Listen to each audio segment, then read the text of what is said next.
Alabama, you're watching the American Conference on ESPN.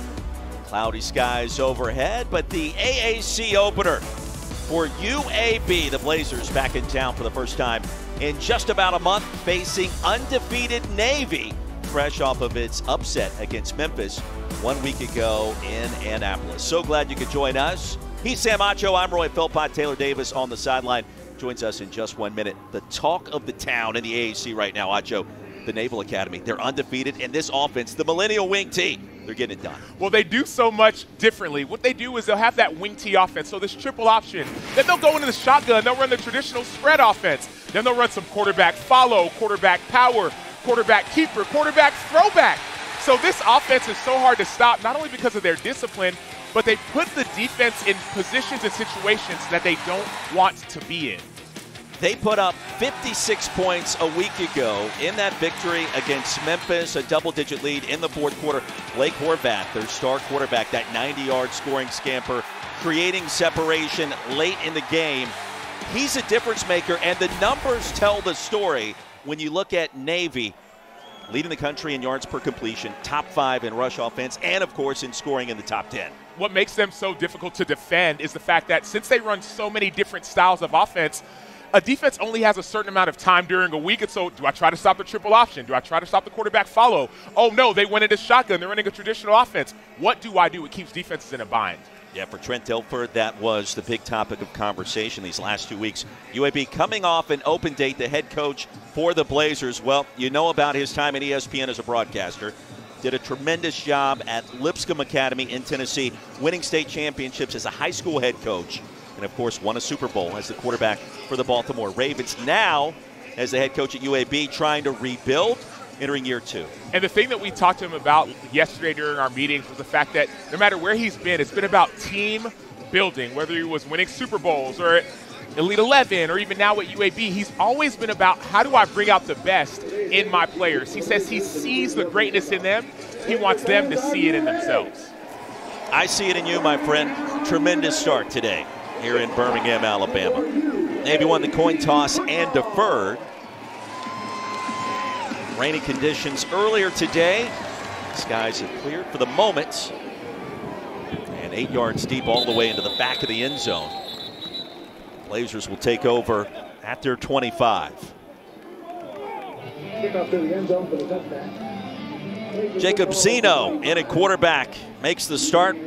6-year senior, started his career, Acho, at Baylor. Most accurate passer in school history for the Blazers. Jacob Zeno is calm, cool, and collected. When we talked to him yesterday, he reminded all of us that, hey, this is just a game. So if I'm not having fun, I shouldn't be doing this. So he reminds his teammates, hey, let's go out there, have some fun, and play our game. Inside handoff on first down, and Lee Beebe Jr. on the left side picks up 2, and that should be it. Cal Jacob, the tackle, as we take a look, Acho, at our impact players. And one of them you just named, Lee Beebe Jr. and Isaiah Jacobs, the running backs for UAB. They're going to be the key for this offense. On the defensive side, Colin Ramos for Navy, 20 tackles last week, and Ray Lane, a pick to end the game. That's going to be the key, the run game versus safeties in the second level. Our impact players presented by Cracker Barrel. On the right side, Beebe Jr. again, racing ahead to the 45 and a gain of 17. Lee Beebe Jr. was a walk-on when he came to UAB, a former wide receiver. But for a former wide receiver to be running the ball like this, he's physical, he's quick, he accepts contact. That's when we heard they call it great contact balance, meaning you get hit and you don't fall down. That's what I'm going to watch for when he has the ball in his hand. Ahead to the 46. Beebe Jr. remains on the field. A tunnel screen along the far side and a short gain of 2. Dino's pass complete. The lime and black jerseys as Cam Shanks hauls in the reception. First completion for Jacob Zeno. Notice that muddle huddle, Roy. Notice how they're getting up to the line quickly.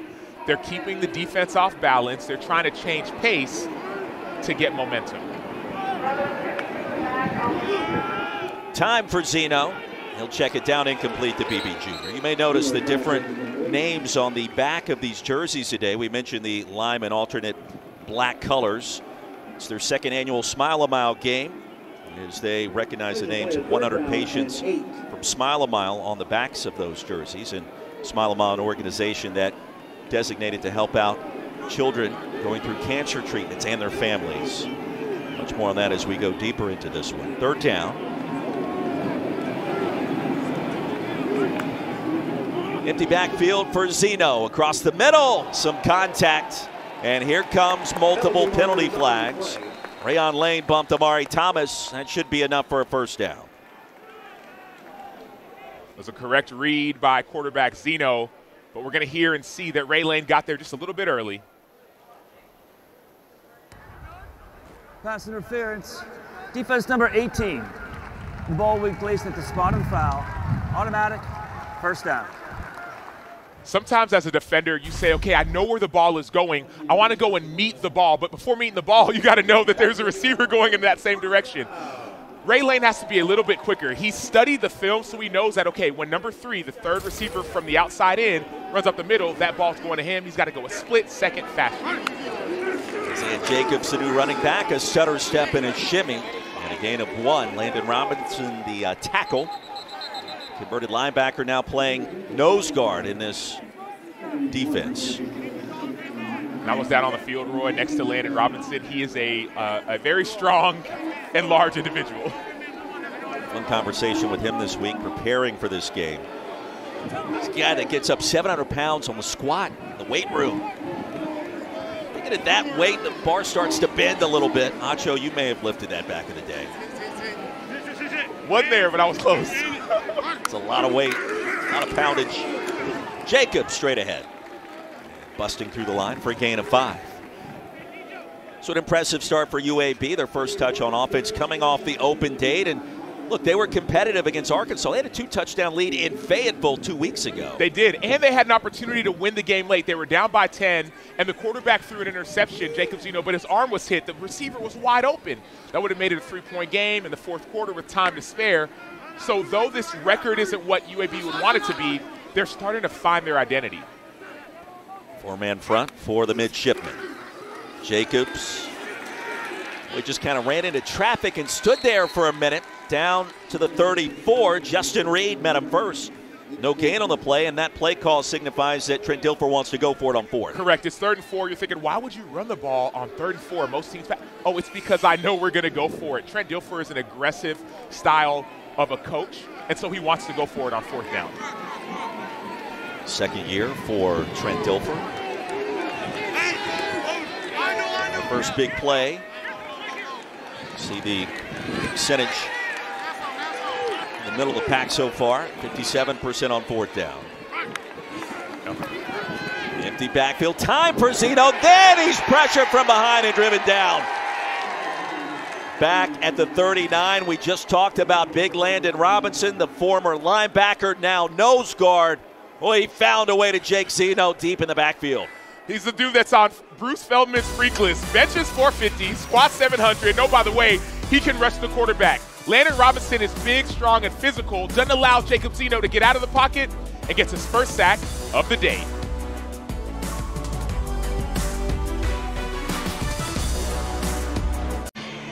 Welcome back inside Protective Stadium, where we're going to get the first look at this Navy offense led by quarterback Blake Horvath, who's hoping to build on his career day against Memphis last week.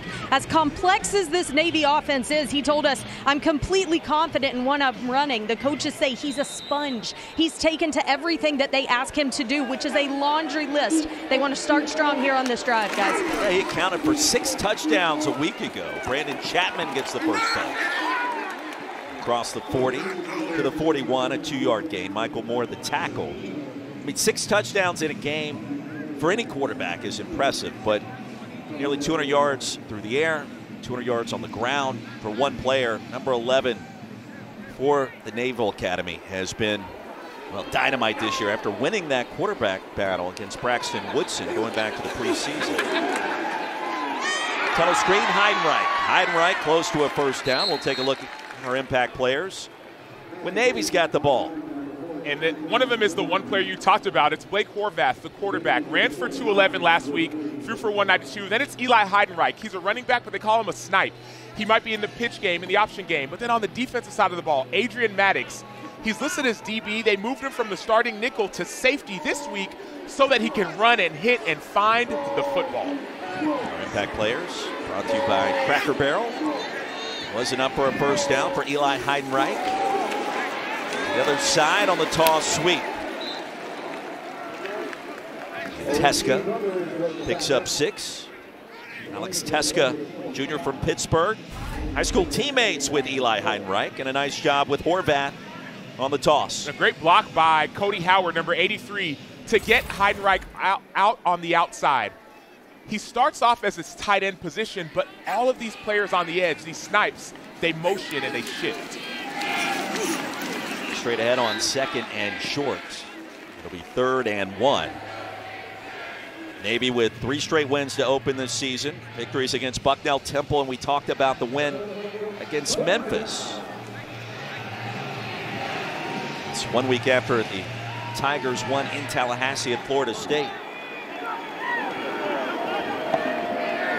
Now Fofana checks in. See a multitude of backs. Fofana motions out. Straight ahead, Horvath. A lot of eye candy for the quarterback sneak. That's enough for a first down. 3rd and 1, Roy, when you're playing a Navy offense, is the last place that you want to be. And the reason why is that their goal on every play, traditionally, is to just get 3.5 yards. Now I say traditionally because they'll go into that drop back game. They'll go into their quarterback power game. But this offensive line is built, and this running game is built to get 2 or 3 or 4 yards a pop. So 3rd and 1 is nearly an impossible situation. The Millennial Wing T, all orchestrated by new offensive play caller Drew Cronick, who came in from Mercer. Horvath thinking about throwing it, and he will. Lofts it downfield, man-to-man coverage. Contact, and a penalty marker flies in. Colby Dempsey bumped Luke Hutchinson. Pass interference. Defense number 1. 15-yard penalty. Automatic. First down. The frustrating part about this play, Roy, is that Dempsey was in great position. He's in phase with the receiver. When he turns his head, he grabs the receiver's neck, essentially like the neckline, and that's where that PI is called. He didn't need to grab. Just get your head around. You're not going to have a PI, but that's lazy hand placement is where the penalty is called. It's the new component of this Navy offense. A threat through the air. Horvath backs up. Shotgun look. Teska straight ahead. Picked up some steam, stopped at the 20, a gain of 5. How hard is it from a linebacker's perspective, Acho? You played 9 years in the NFL, Texas Hall of Honor member. You understand great defense. How hard is it to face an offense that does all of these things in so many different ways with an athletic quarterback like Horvath? You actually have to change your mind. I mean, literally, it's a mind change. When the quarterback's under center, there's one style of offense. When they motion back to shotgun, it's a whole different offense. Take your brain out and switch it. Change your mind. Here's the option. No pitch to Heidenreich. Horvath! Horvath towards the end zone. And he got there. A touchdown machine from 20 yards out. Navy strikes first.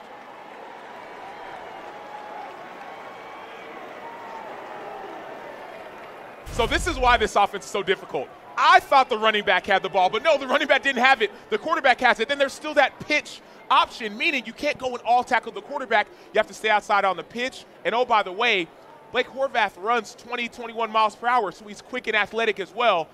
It's a tough offense to stop because you don't know who has the ball.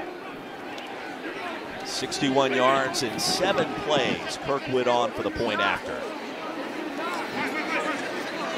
First 3 games of this year, Navy and its scoring prowess hasn't been this good since way back in 1918. Here's one of the reasons why, Acho. You have to be disciplined. 2 guys on the pitch, no guys on the quarterback. Blake Horvath says, I will take that every single day of the week. That ends in Y.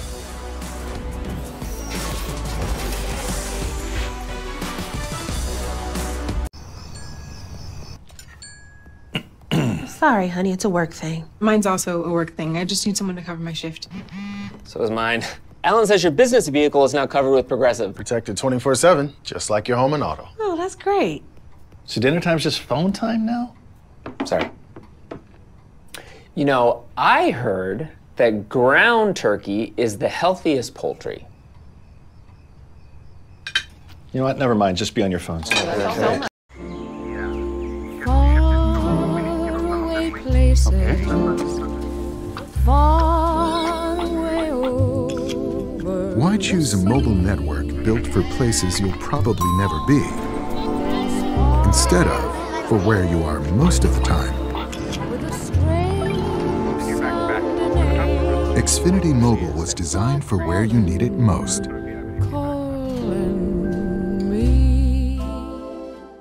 ESPN College Football is brought to you by Arby's. We have the meats.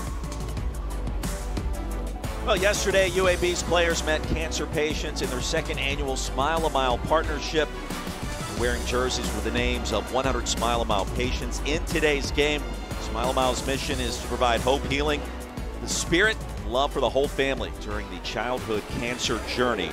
Certainly impactful in so many different ways as we welcome you back here to Protective Stadium. Sam Acho, Roy Philpott, Taylor Davis. Navy a 7-0 lead against homestanding Blazers. And Blake Horvath, his 8th rushing touchdown of the season moments ago.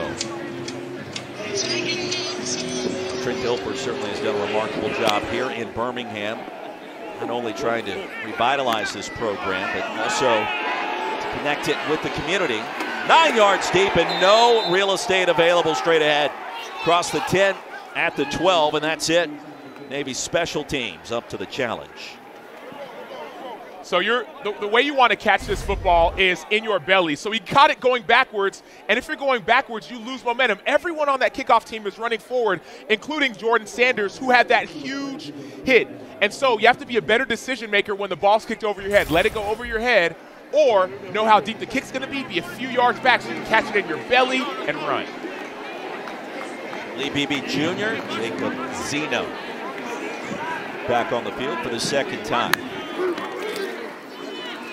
Beebe straight ahead with a crease and up into crossing the 20. Gain of 8 on first down, and B.D. Williams Jr. the tackle for the midshipmen. And notice they're going back to that muddle huddle. They're not really huddling, they're just going to the line of scrimmage and keeping the defense on their toes.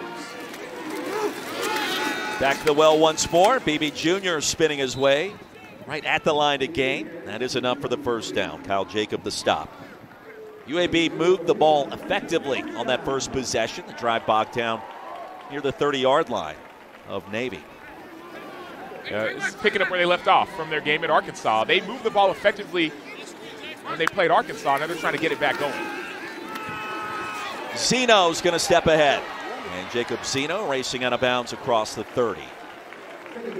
Makes something out of nothing, another 8-yard gain. The point about this play is this. You say scramble, 8 yards, no big deal. But what the coaches said is that Jacob Zeno is a intelligent scrambler, meaning he's going to exhaust all the options before he just tucks it and runs. There were no options available, so he took what the defense gave him. They gave him 8 yards, he took it. Now you're in 2nd and 2. Jacob Zeno second in the country in completion percentage last year. BB Jr. racing for a first down here. Nacho, he had a decision to make after last season and the success that he experienced. A chance maybe enter the portal, make some money, go somewhere else. Jacob Zeno told us this week, quarterback headquarters are right here in Birmingham with this staff led by Coach Dilfer. And he said, I'm all about loyalty. I wanted to come back here, try to get the Blazers back to a bowl game this season. To your point, Roy, he said that all money isn't good money.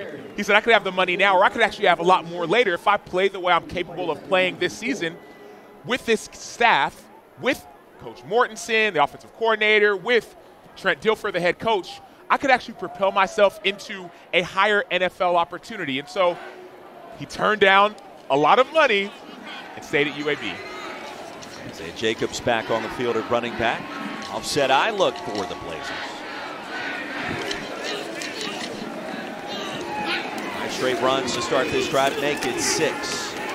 Taylor, was funny that conversation, Acho actually asked Jacob Zeno, how much money were you offered in the portal, right? Nosy Sam, but honestly, it was a good question. And look, this game is especially important to Jacob Zeno. Not a great game for him against Navy last year. 25 of 36, no touchdowns and 2 interceptions. He said, honestly, I was trying to see too much. And as complex as Navy is, I have to make sure I'm sticking to doing my job.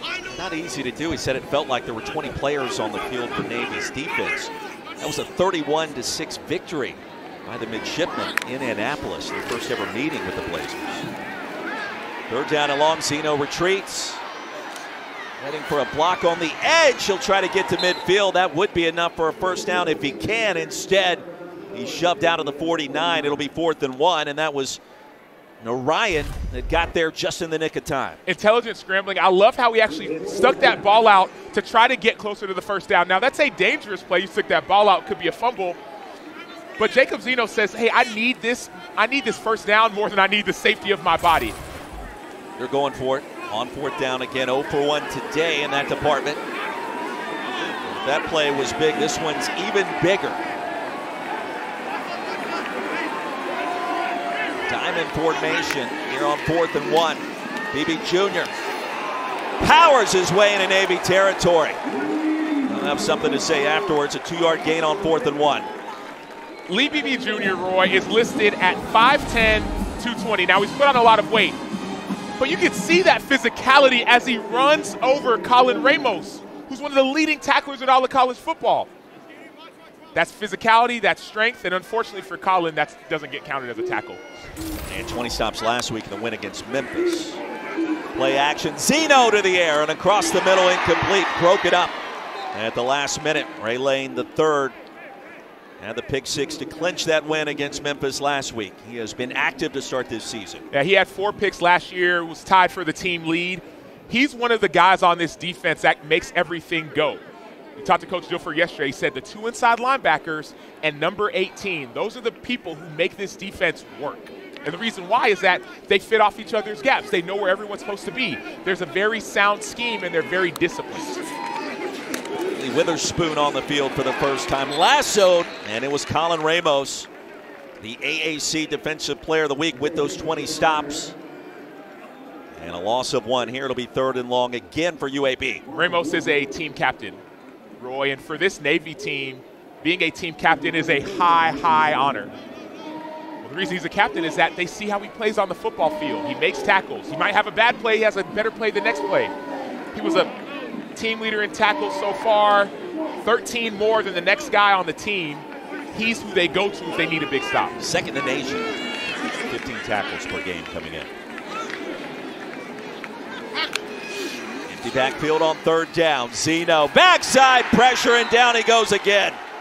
Justin Reed. They call him Jay Reed. 6'3", 263, team leader in quarterback pressures, right on the edge. That's called a long arm. And then long arm, then he slides to the inside. Oftentimes you'll get that long arm in there, that one arm, and you might slip outside, or you might try to lift the tackle's hand. But instead of lifting outside, he said, I'm going to slip inside because I know exactly where the quarterback's going to be. Justin Reed's dad, Steve, served in the Army. He's the team leader. Everyone says that when he speaks, we listen. And you listen to that kind of production on the field as well. Patrick Foley, Arkansas transfer. Punted away for the Blazers. Heidenreich back deep to receive. And a wobbler. Bounce around inside the 20. Down at the 16 after a punt of 40 yards. Navy gets it back. Less than 2 to go. Brian Newberry here in the first quarter. The Mids lead by a touchdown. Acho, that's a great look there at Navy's head coach, Brian Newberry, his 2nd season as the head man in Annapolis. Of course, a former defensive coordinator, former defensive back at Baylor back in the day when he used to play. And he's got the all-conference beard, maybe all-American beard. And every time we talk to him, I always start off the conversation, Coach, how can I learn from you? Not about defensive football, but about the beard. And he can teach you on both. It's tremendous. And obviously his team's off to a good start here this morning in Birmingham. A 7-0 lead. Second touch on offense. Brandon Chapman will be bottled up at the line. No gain on the play. And you're not joking, Roy. When we met with him, your first question was about his beard. When I was down on when I was down on the field, I used to go and talk to players and coaches. I wanted to go find you, Barry, just so I can get an up-close personal look at the beard. Beard ain't playing the game, but hey, man, it gives the players some confidence. I'm just being honest. Kendall Johnson with a tackle right at the line of scrimmage for the Blazers. Notice all the checking at the line of scrimmage. Notice those edge players as they move. I'm looking like Heidenreich to go across the line, across the ball. Option it back the other way. Heidenreich. The stutter step. Close to a first down. Needed to reach the 26, and he did. One thing I want us to watch while we're watching this game is those snipe position players, those people who are in the C-gap, kind of like tight ends. When there's a check being made, you may notice them back up just a little bit. All those motions mean something. You back up so you can go across the line of scrimmage. Movement. It was UAB that jumped across the line first. The question is, was there some movement prior? Cam Nichols.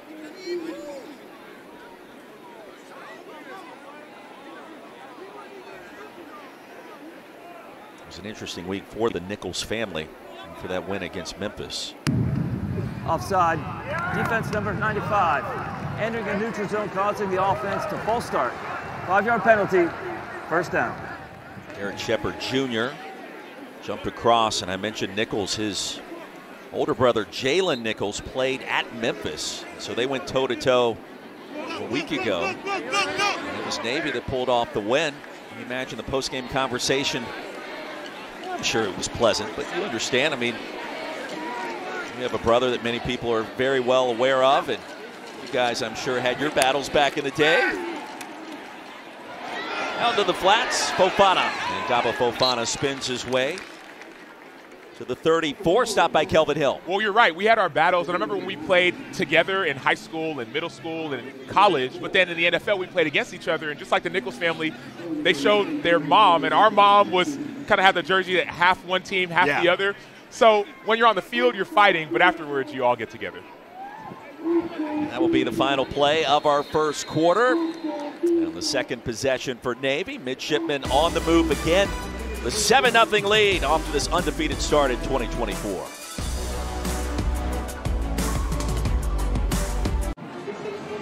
Welcome back inside Protective Stadium. Navy with a 7-0 lead. Coach Dilfer joins me now. Coach, what kind of challenges does this Navy offense present? An enormous one. You never know where the ball is. They're very well coached. They play extremely hard, and they're really good players. I don't think they get enough credit for the type of players they are. So we knew the battle ahead of us today. Our defense has to do it again and again and again. And offensively, we got to finish some drives so this thing isn't a 0-point game for the offense. It takes all three phases. Thanks for the time. You got it. Start of our second quarter. Thank you, Taylor.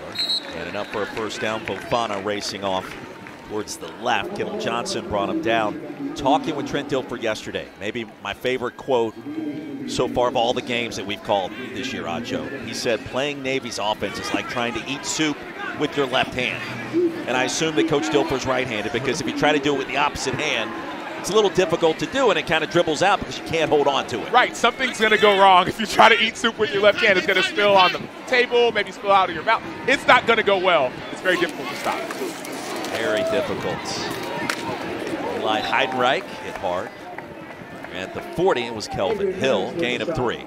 We talked with defensive coordinator for UAB, Sione Tawafoa. He said, one thing we're going to see is the outside run early. Why is that? Because last week or 2 weeks ago, UAB showed they weren't able to defend the outside run. They said the corners have to be able to get their nose bloodied, and that's what we're seeing. We saw right there Adrian Maddox, who's a nickel/safety, coming up with a big hit. And we saw Heidenreich football in the previous play.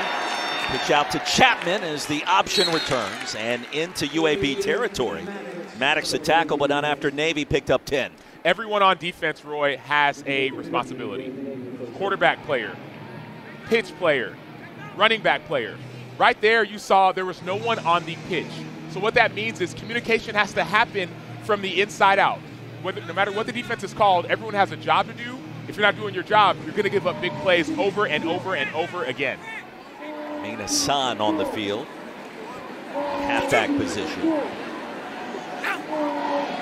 There's different types of option play on offense too. The midline, true triple, play action, and that pass batted away at the last minute. A nice play by Hill. Kelvin Hill starting to make a name for himself. Start this second quarter, 36 in black and green. And there's the veer too. So you talk about the midline, the option play, the wing T blocking. This offense has so many different styles of blocking schemes, which could be difficult for an offensive line, but this offensive line has to be intelligent. We're going to block zone. We're going to have gap scheme. We're going to block it like a veer. So you have to have an intelligent offensive line that gives you the option of being multiple. From midfield, second down. Teska, Bryant, and Hassan in that Navy backfield. Horvath's going to keep it. Upended from behind and kind of fell down awkwardly. At the 42, it'll be third and short. This is exactly where midshipmen want to live today. Correct. There's that triple option look. You're going to see the ball in the belly of the running back, but the running back doesn't get it. The quarterback's going to keep it. Quarterback is waiting for someone to stop him so he can pitch it. He doesn't pitch it. No one stops him. And so that's when you get in these positions you don't want to be in when you're playing Navy, Army, any of these kind of triple option teams. 3rd and 3 or less is where they love to live. Defensive line has to be big. Teska straight ahead picks up the first down. Rumbles his way inside the 40, a gain of 6. Maddox the tackle. And the drive continues, Taylor. Sam, you made a great point about the intelligence of this offensive line, and Coach Cronick told us in this system it could actually be harder on the line than it is on the skill players because of how much we're asking them to do. I asked Colin Ramos, who defends this offense in practice day in and day out, what jumps out at him. He said it's the speed at which the offensive line is coming off the ball, something I even noticed at the second level. It's a fit offensive line too, Acho. You've noticed that their size is fairly solid as Horvath keeps it. Penalty marker comes in, and Horvath jumps his way into the red zone. We'll check the penalty. And as we're going to look at the penalty, this offensive line is very fit, very in shape. I was down on the field earlier, and none of these guys are fat. Illegal formation. Number 62 is lined up in the backfield. 5-yard penalty. First down. Javon Bouton lined up off the line of scrimmage. That negates a 22-yard gain. And then we talk about the different styles of offenses. This is the same kind of thing. So you see Bouton is not in the right position, but this is what we mean. When they're under center, they run one thing. We're in the shotgun, they run a different thing.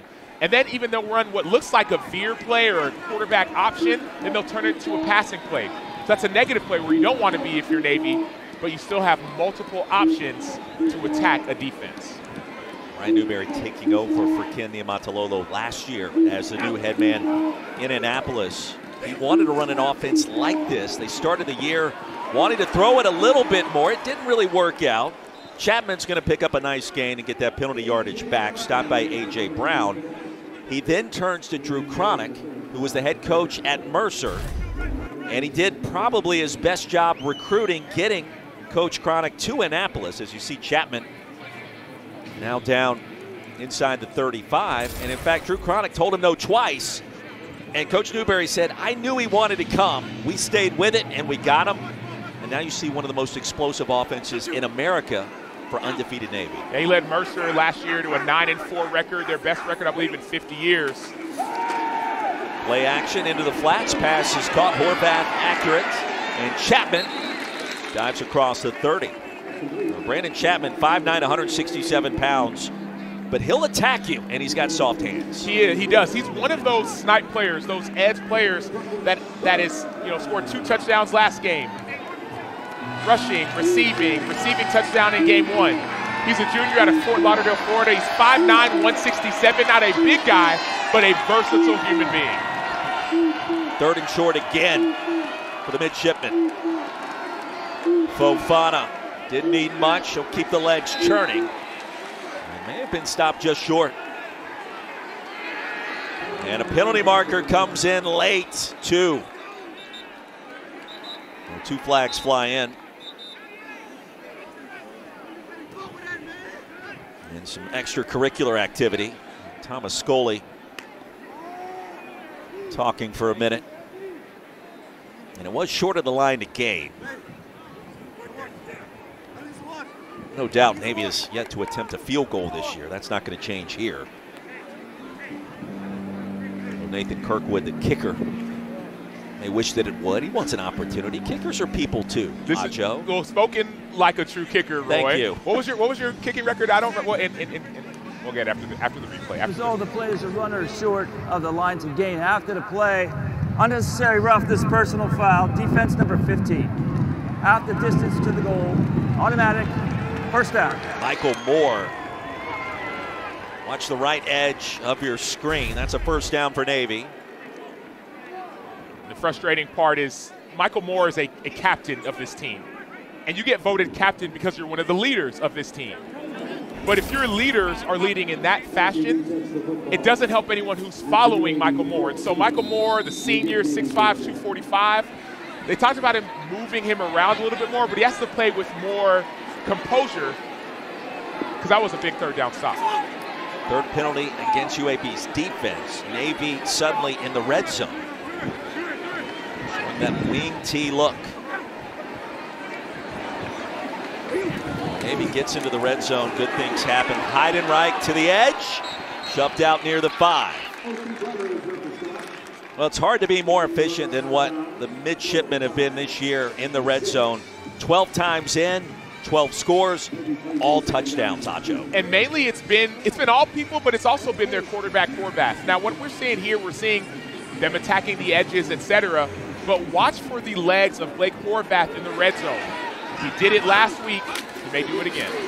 Teska with a crease and a touchdown. Alex Teska, third score of the season. And bullied his way in over the right side from 6 yards out. Bullied is the right word. Alex Teska, 6 feet, 204, but he put on a lot of muscle in the offseason. He's a position captain for the fullbacks. They talk about position captains for different people. He'd have to do a lot of work here, but you're seeing the strength and the speed of which he's playing. He's playing with so much confidence, you can bully people all you want. Nacho, that is a 14-play, 8-minute drive for Navy. And it's those kinds of scoring drives that break your soul as an opposing defense. Especially when you're being undisciplined. This Navy offense, 14 plays, 8 minutes, running the same play over and over and over again. Alex Teska put on some muscle, finding the end zone. Oh no. Guess I'm going back to the store. Tunes today? Then we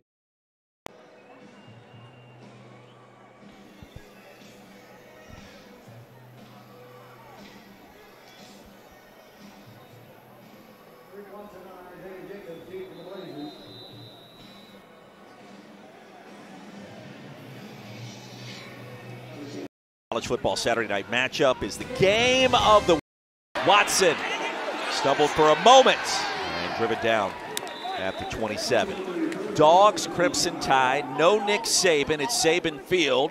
Here comes Kalen DeBoer. Bama's won 8 of 9 against UGA, including that win last year in the SEC Championship. I think Bama wins tonight. What do you think? I like Bama as well, but the reason why is not just because of Kalen DeBoer. The reason why is because their offensive line. So left tackle Caden Proctor has been injured the first couple games. He came back last week or before their bye week and finally solidified their O-line. So him and Tyler Booker are going to have to be big time for this Alabama O-line. Bunch formation. Full start. Offense number 48. 5-yard penalty. First down. Well, you had 2 offensive linemen setting up in front of a couple of receivers there near the bottom of the screen. Fancy formation ends up with a 5-yard penalty. And sometimes offenses go to that formation just to see how the defense aligns. If you are outnumbered on the outside, they'll throw it out there. If you're outnumbered on the inside, they may run it on the inside with the quarterback lead. They give you options. Maybe the 2 down linemen against that funky formation. The pass sails incomplete. Cam Shanks, the intended receiver. I think we were all kind of on pins and needles waiting to see what was going to unfold on that play, even after the penalty. It ends up being a deep ball that was too long for Shanks. But don't be surprised if they go back to that formation and that exact same play. They've come out in that alignment a few times and motion back. Now they've seen a mismatch because Shanks was wide open. Zay Jacobs, the running back, he'll get the call. And around the left side, lays some lumber. That's some tough running. All the way ahead to the 30, and a gain of 9 on 2nd and 15. These are positive runs, Roy, which are effective and great, but the game plan, I believe, may have to change. I know that Coach Dilfer said we have to be a run-the-ball team. We have to be able to win in the run game. But if you're seeing opportunities in the pass game, it may be wise to adjust your game plan. Forget about the score. Go more to, hey, what's going to work if we want to win? Injured UAB linebacker is Marcus Blazard as we step aside in Birmingham.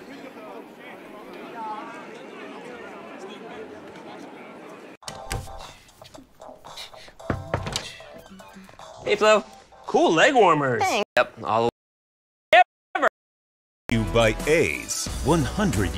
It is football on a Saturday and a 14-0 advantage for the Academy. Sam Acho, Roy Philpott, Taylor Davis. What do you want to see now from the Blazers offensively? Because it's not really in tune with what we thought we would see. Third down completion. Should be enough to move the chains, but the ball comes out. Well, it came out late after Bryce Davis picked up the first. Let's see who jumped on top of it. It is UAB. They'll maintain possession, but to your point, a lot of runs so far. Move the ball effectively in between the 20s, not as much in the red zone. The fumble recovery by Quez Yates. Well, I want to see a little bit of that, but better. Control the football and passing, but more down the field passing. That was an unbelievable job, forcing the fumble by Colin Ramos, and even Ray Lane looked like he tried to pull it out. Throw the ball downfield. Your game plan is kind of working. You're having positive runs, but no, I want you to throw the ball down the field. You had an open opportunity earlier. Go back to that. Get some play action going. Get some deep shots down the field. Well, play clock was winding down. Both teams a lot of time to substitute, and a timeout called by UAB. Roy, going back to just watching Navy walk in, I hadn't seen that shot before, but I was down on the field, and even just watching them warm up as a unit, even watching them, you know, we talked to their quarterback, Horvath. He said, man, sometimes we'll do missions and we'll practice. Like, for me, it was this really awesome and insightful opportunity to realize that, dude, these guys could go to war. Like, these guys are, this football is important, but, like, there's so much more than that. So I just had a lot of respect as I got a chance to be around some of these athletes and their coach, understanding that there's a task at hand and this is important, but there's so much more. And respect when you talk with that man as well, head coach Brian Newberry. Don't forget, kick off your Week 4 NFL Sunday with a countdown crew before Sam Darnold leads the Vikings against the Packers. Take a look at how the 2018 draft is shaping the NFL. And Southpaw sits down with Saquon Barkley, plus the latest news from Adam Schefter. And You Got Moss, Sunday NFL Countdown, 10 a.m. Eastern on ESPN, also on the app. Roy Philpott, did you ever get Moss before in your high school career? As a scout team defensive back, that was my specialty. To get Moss, you know, people don't understand though. Scout team, they tell you let the guys catch it. That's not fair. I'm talking about a real opportunity. No. Oh, okay. Okay. It's probably more due to a lack of opportunities as a defensive back. In the flats, good look at play on first down for UAB. Cam Shanks, we expect to see more number 8 in green and black today. And that was good. I know I talked about spreading the ball down vertically, but I have no issues with them spreading the ball horizontally as well. So much of the game plan has been run it right up the middle or a little bit on the edges. Spread the ball out wide, make this defense run sideline to sideline, and then have a fake going outside and throw a deep shot down the middle or on the edge will be an effective opportunity. Jake Zeno on the toss. Isaiah Jacobs going to lose a yard. Rayon Lane the third. The TFL, it'll be third down. And the reason why I'm kind of pushing for this, Roy, is that sometimes your offense can feel like it's stagnant. Like, man, these runs are positive. It looks like it's working, but we're not getting anywhere. We're not scoring points. If you want to get points, you need chunk plays one way or another. 5 TFL so far for the Navy defense. On offense, Navy's yet to have a play that has gone for minus yardage. That's how efficient they've been really on both sides. It's a big-time third down. 3rd and 5. See it's empty formation. Try to attack the seams when they play zone. Zeno, the backside pressure's got him twice, not this time. He'll race ahead for the first down into Navy territory. Ramos the tackle, but that'll keep the drive going and a gain of 8. Yeah, a good play by Zeno, but I still don't love the tempo or the pace of which UAB is trying to attack. There's nothing open. It's a three-man rush. So this is that smart and intelligent scrambling. Nothing's open. Get a first down. But it seems like this game is taking a long time for UAB to get into a rhythm, get into a groove. All three possessions for the Blazers have ended Navy territory today without a point thus far. Delayed handoff, BB Jr. And a gain of 11 on first down. That will move the chains. Peel the stop. Roy, you talked about all three possessions ending in plus territory, which is a nice run right there and good stop by Peel. But what we heard from offensive coordinator Alex Mortensen, who was at Alabama back when they won championships, who coached Jalen Hurts and Tua Tagovailoa, he talked about it's about points per drive, not how many yards we get, how many points are we scoring every time we get the ball. That's the stat he thinks matters most. It's interesting. That reminded me of a lot of basketball conversations I've had during college basketball season, points per possession.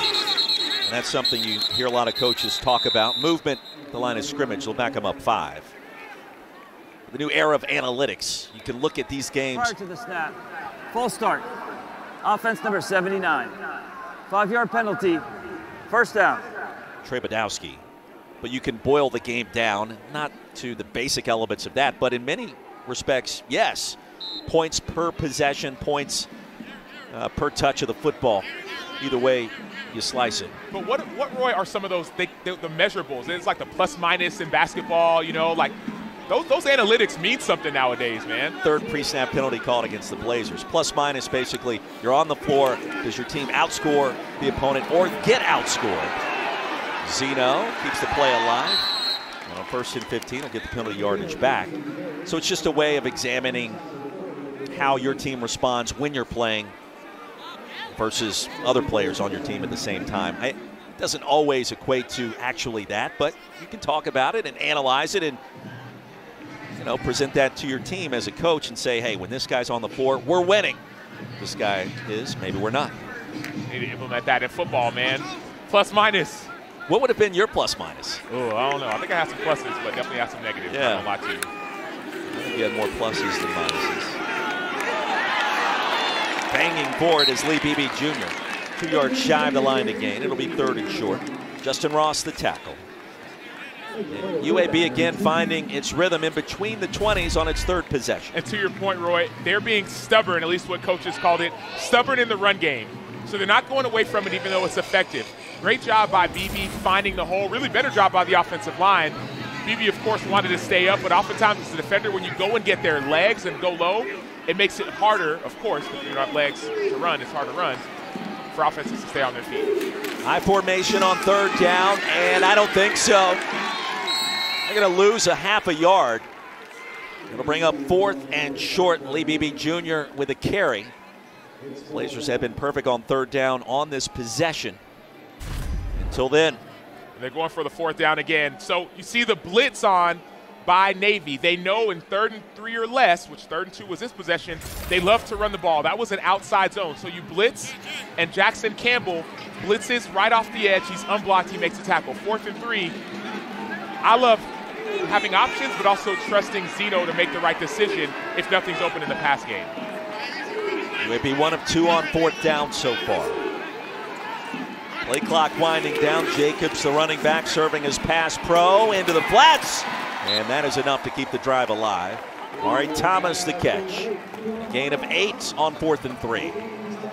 And though there have been some misses by number 4, quarterback Jacob Zeno, you're noticing the pace in which he's playing. It seems like everything is calm. He actually, on every single play call, he'll write out what exactly he's supposed to do. He'll say, okay, good fake on this one. Okay, if this is open, I'm going to go here. He'll write out every little detail of every single play, no matter what the play is. And that's what makes the game so slow for him. It's a lot of writing, too. It is. Hand would start to hurt. Takes their 2nd charge. Timeout of the half. Timeout on the field. We will step aside. UAB on the move, trailing by 14. All right, sandworms out of the basement and the furnace has been exercised. Another progressive. Say other words. For where you. Reek Hill, the dog. Jared Goff. My student section all season long. Student sections across the country are competing to be the Taco Bell Live Más student section of the year. Download the Taco Bell app to learn more today. Second quarter, back in Birmingham. Sam Acho, Roy Philpott, Taylor Davis. UAB on the move. The 12th play of the drive coming up right now. Blazers have converted on 2 of 3 third downs to make it this far. And Jacobs along the left side, brought down quickly by Colin Ramos. It seems as if UAB is giving Navy a taste of their own medicine. This has been a 12-play, 51-yard, 6+ minute drive. And what's the best way to stop a Navy offense? Keep them off of the field. So being stubborn in the run game has been extremely intelligent by this UAB offense. The 2-minute timeout approaching. And Jacob Zeno will allow that pause. It gives us a moment to pause and reflect on this possession. 14-0. Blazers trying to make it a one-score game when we come back.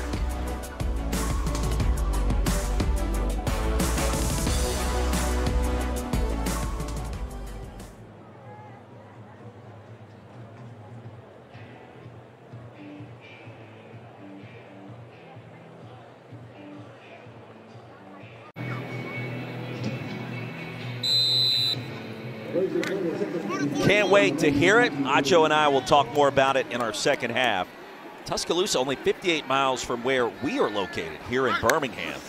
Quick trip down Interstate 20. Blazers have it. On the move on second down is Jacob Zeno. And Zeno brought down at the 17. We were talking during the break, too, the Crimson Tide and the Georgia Bulldogs.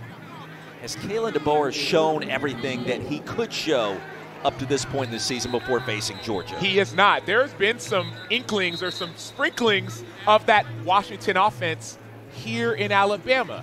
So what I'm excited to see is how much more of that Washington offense is going to transfer and translate over. How much have they not shown? How much will they show versus Georgia? 1:41 to go, a timeout called, and we mentioned Bryant-Denny Stadium. I mean, a stone's throw, probably a Sam Acho drive off the tee box.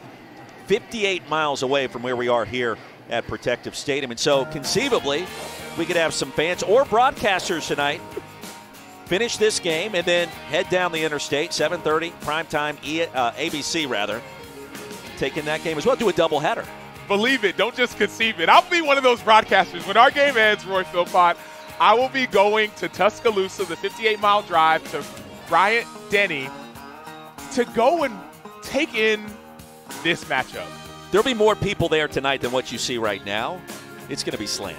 That place is going to be absolutely chaotic. And we'll see what life looks like for Bama in its first big test post Nick Saban. Like, that is the reason I think everybody wants to watch, outside of the fact it's Kirby coming back to Alabama, of course, where he coordinated those defenses under Coach Saban for all those titles. And we shall see. Out of the timeout, Blazers have it. 3rd and 4. Play action, and the pass comes in low. It's incomplete. It was bobbled. 4th down. And decision time for Trent Dilfer. He's already gone for it a couple of times on 4th down today. Looking for Iverson Hooks. Low but catchable, right? That ball's got to be caught. Right decision by Zeno. It may have been tipped by Jackson Campbell, but you see how frustrated Trent Dilfer is. He knows that field goals aren't going to cut it. So this ball, right decision. Oh, yep, it was tipped. But receivers work on these drills all the time. Whether the ball's tipped or it's a wet ball drill, that's when it's got to be caught. That conversion could have led to a touchdown. 36-yard field goal. Now a timeout call. Jonah DeLonga has not missed this year. Blazers' 3rd and final timeout. And I don't know if Trent Dilfer saw something he didn't like, or maybe if he wants to think about this a little bit longer. Remember, Navy gets the football to start the 3rd quarter. So you got a chance here where Midshipman can go 2 for 1 at the end of the half, already leading 14-0 and maybe 14-3 if this field goal is good, and if he stays with the field goal. And if he does stay, it's still the right decision. You need points on the board. That's what needs to happen. And so you take the points. It's an 11-point game if you do make the field goal, but then your defense has to stop Navy because, Roy, to your point, Navy's going to get the ball back at the beginning of the second half. And so if they score at the end of the first, Navy does, they get the ball again, the game could get out of hand. It's a 35-yard attempt. Jonah DeLonga has been perfect this year. 8 for 8. 6 for 6. And DeLonga banks it through, and the Blazers on the board. The sophomore from Mobile.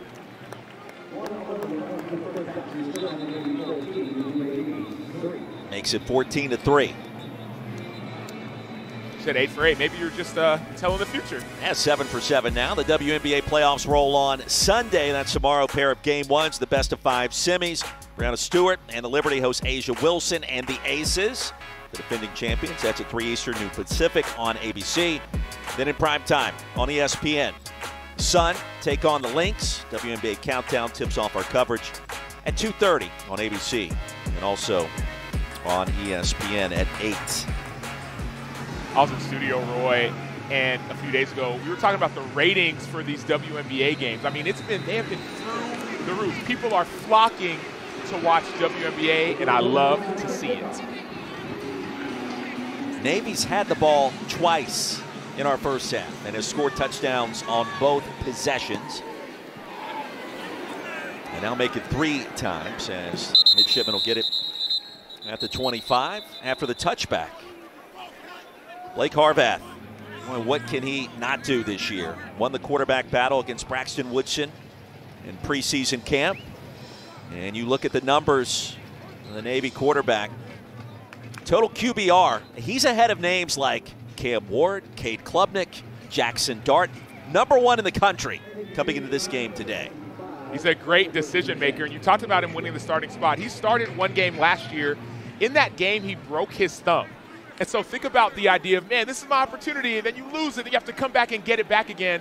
He said it doesn't bother him too much. Said sometimes when it gets a little bit cold, I feel it a bit, but he's playing great football. His dad ran track. His mom played volleyball. Speed from both. And track down to the backfield, a loss of 3 OC brothers. That'll be the first TFL for UAB's defense, so a bit of momentum with just that play bringing down Chapman. Yeah, and that's how you get OC Brothers, 6'2", 245, senior, inside linebacker, the Mike. That's how you force this offense to get off the field. You force them backwards. Negative plays gets them off schedule. That's their first time going backwards on an offensive play all game. Maybe with all 3 timeouts remaining, Horvath heaves one deep, has a man, and it's caught. Navy, Nathan Kent for the touchdown.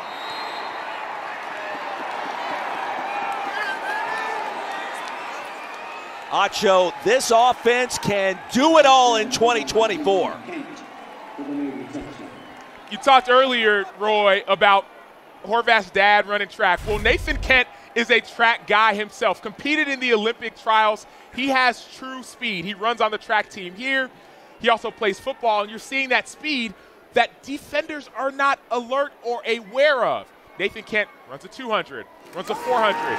Big-time player. There's no jam. Nobody touches him. Nobody slows him down. You've got a track guy like Nathan Kent. It's going to be an issue for any DB. Well, Troy Jakubek holding on to the hamstring, requiring some assistance coming off the field. He pulled up as Kent flew by. And what a moment, again, for this outstanding quarterback from Hilliard, Ohio, Darby High School. 20-3. You want to talk about lightning in a bottle. That's the longest pass play for the midshipmen this year, 77 yards. And an emphatic way to close down this first half. The offensive efficiency, the big play ability. I'm not a big QBR guy, Acho. It's not a stat I'm going to give you all that often, but in this circumstance, I'm going to make an exception. Horvath in front of Klubnik, in front of Cam Ward, who won last night, controversial fashion. Jackson Dart, any other quarterback in the country. This guy, the starting quarterback in Annapolis, leads the charge. You can take out all the stats when you talk about QBR, but if you turn on the tape, Roy, that's what you're seeing. You're seeing big-time football. Yes, Cade Klubnik, Libby had 12 straight touchdown drives, 600-plus yards. Cam Ward's been this Heisman conversation. But Blake Horvath, every time he touches the ball, good things happen. There was less than 2 minutes left. You're thinking, okay, it's going to be triple option, going to be this midline veer play. No, they're throwing the ball down the field and being aggressive. It's so impressive to watch the composure and how cool Blake Horvath is as a runner and also a passer. 4 of 5 passing, 93 yards. Kind of on pace to continue that 19-plus yards per completion, which also paces America. He's got 30 yards on the ground and a touchdown as well. 8 rushing scores this year for Horvath. Multiple penalty markers come in, and another set of flags do as well. 23 seconds to go and a 21-3 advantage for Navy. And this hurts, Roy. And if you're UAB, if you're a UAB fan, it looks like it's going to be a holding on this. But what hurts the most is the fact that you gave up the score with less than 2 minutes left, and they're getting the ball back. During the return, holding. Receiving team number 24. 10-yard penalty from the spot of the foul. First down, UAB.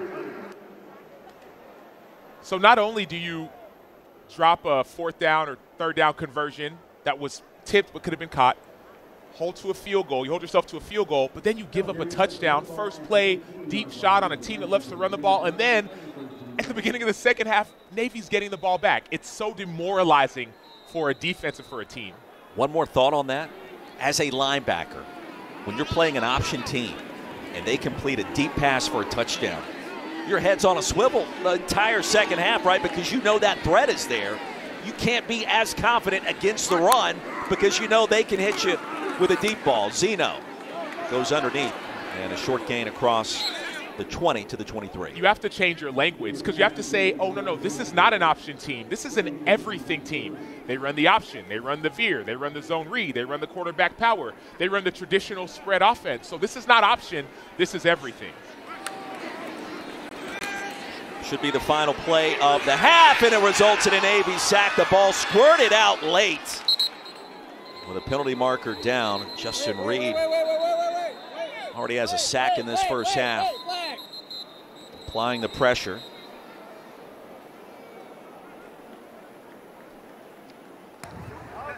Illegal formation, offense number 79 is lined up in the backfield.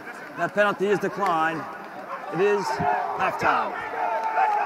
Well, the first half that has witnessed Navy go on a scoring drive of nearly 8 minutes and also a scoring drive of just 40 seconds. A picture-perfect start on the road for the midshipmen so far, Sam. And I'm going to be a defensive end pass rusher for a little bit. That was also a picture-perfect pass rush. We saw Justin Reed with the long arm to the inside first. And now on this sack, it's a long arm. We call it stab lift. He did the long arm, he lifted, and got around the edge. That's how you make one pass rush look like multiple. 21-3, our score at halftime. Navy on the road with the advantage. Let's get you Kevin Connors, Trevor Maddich. Gentlemen, hello. The Voya halftime reports.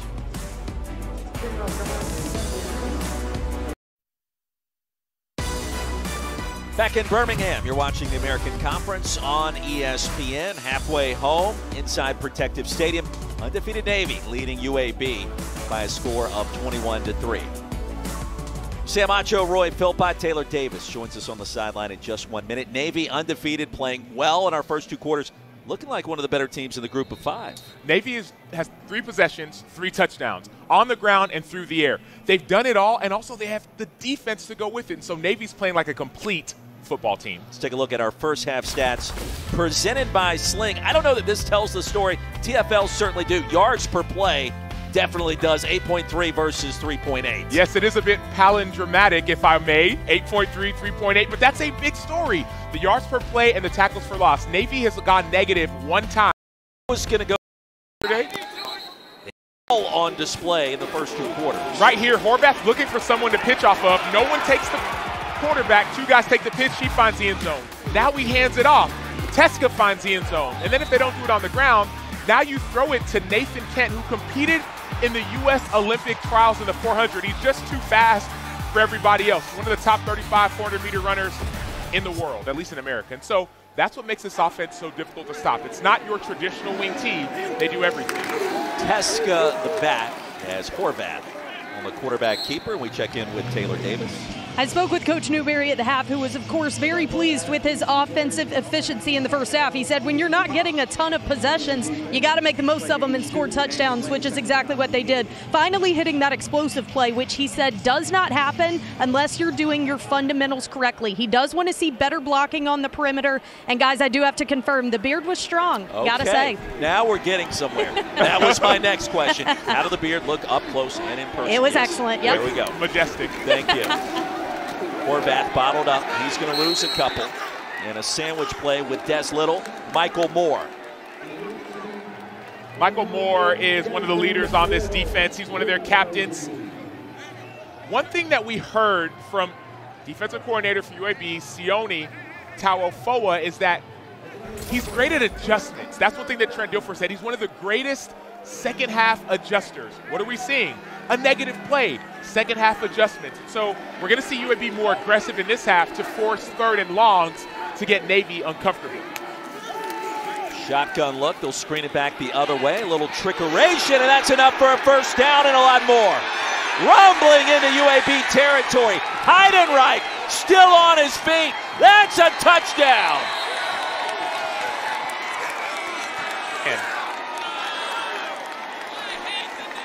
And a penalty marker down way back at the 31. And it's against the midshipmen. That was a 74-yard touchdown. Eli Heidenreich with the burst of speed across midfield. All for naught. I'm interested to see who they call this penalty on and what the penalty was, because the offensive linemen, they were actually cutting. So they were going low on defensive linemen. They weren't holding anybody. They were cutting. This may have been on a receiver on the outside that may have caused a penalty. After further on-field discussion, there is no foul for a blindside block. The defender protected himself in the zone of the play. Is a touchdown. And it stands. So I want you all to look at the left side of the line of scrimmage. You're going to see Ben Purvis, 64, but also left tackle. They cut. That means the defensive players are not able to get their hands up on a screen. And then Heidenreich does the rest. We talked about his size, but it's his strength, it's his speed. Coach Trent Dilfer said that this Navy offense and the academies, they don't get enough credit for how athletic these players are. It's not just Horvath, it's Heidenreich, it's everyone on this offense. And a penalty marker comes down right in front of Trent Dilfer. And he is not happy after that last sequence. Well, the whole blindside block, you've got to present yourself to the defender initially to make sure that he's not blindsided. They're trying to get rid of that kind of contact going back 2 seasons ago. And I think Trent Dilfer drew the penalty marker. B sideline. But your point, Acho, is valid on so many levels. When you watch Navy play, and it's Horvath at the controls, he has speed. Heidenreich has speed. Chapman has cut ability, burst ability.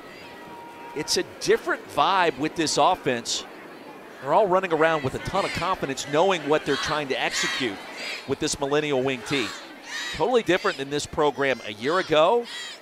Even going back to players like Keenan Reynolds, Malcolm Perry at quarterback. Dynamic playmakers there. They have multiple guys that can do it running this unique blend of offense under Drew Cronick and Brian Newberry this season. This is the best this offense has been really since 2019. Let's go back to that blindside block. Let's see why Coach might have been upset. You see 64, Ben Purvis, that's the left guard. That's the block. It was right at the 30-yard line. That's the block that they were talking about. Now, here's the issue. I don't think that was a blindside block. The reason why is this. Ben Purvis is a large individual. Number 64, he's a left guard. So he's a big guy. And you're going against a corner, it may look worse than it actually is. And so Trent Dilfer is saying, hey, that was a blindside block, how do you pick it up? But the referees, after getting together, they're saying, no, that's just a big offensive lineman. The defender was ready, just didn't have the size to withstand. The head turned around. The presentation was there. In my mind, you're right, and it was the correct call by this veteran officiating crew to pick up the penalty mark. But I can see the frustration. If you're the head coach, you're saying, okay, you called the penalty. Why would you take the penalty off? What happened? What changed? So I can understand the frustration from UAB head coach Trent Dilfer. A lot of Virginia Tech fans waking up this morning sharing frustrations like that. In a bigger sequence at the end of that game last night in a big win for Miami. Was it a big win for Miami? I mean, Roy, we had some different opinions on who really won that game. But no, it was a big win. Social media certainly would indicate that across multiple levels. But in my mind, I don't think it was a clean catch in the back of the end zone for a touchdown. Even though it was ruled that, they got there.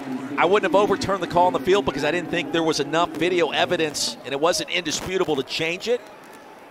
But I do think they got the call right, just in not a way I would have envisioned in that sequence. And I didn't envision them even gonna call that a touchdown. I mean, it was a great play by the offense, but it looked like I couldn't see where the ball was. Then when you could see the replay, all of a sudden the player's out of bounds. So I don't think he caught it.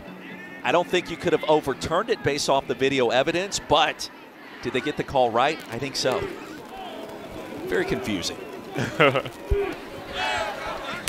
Emerson Hooks goes in motion. UAB gets it back. Well, Navy scoring drives. They've either been of the 7.5-minute variety or of the 45-second variety. Right, or 7.5-second variety. That's just one big play, and Nathan Kent running big, or you see that hide and wreck on the outside. So what has to happen now for UAB, I get it, being stubborn in the run game, but play action pass. Play action for Zeno. Penalty marker flies in. He'll loft it out of bounds. And a likely holding call coming against the Blazers.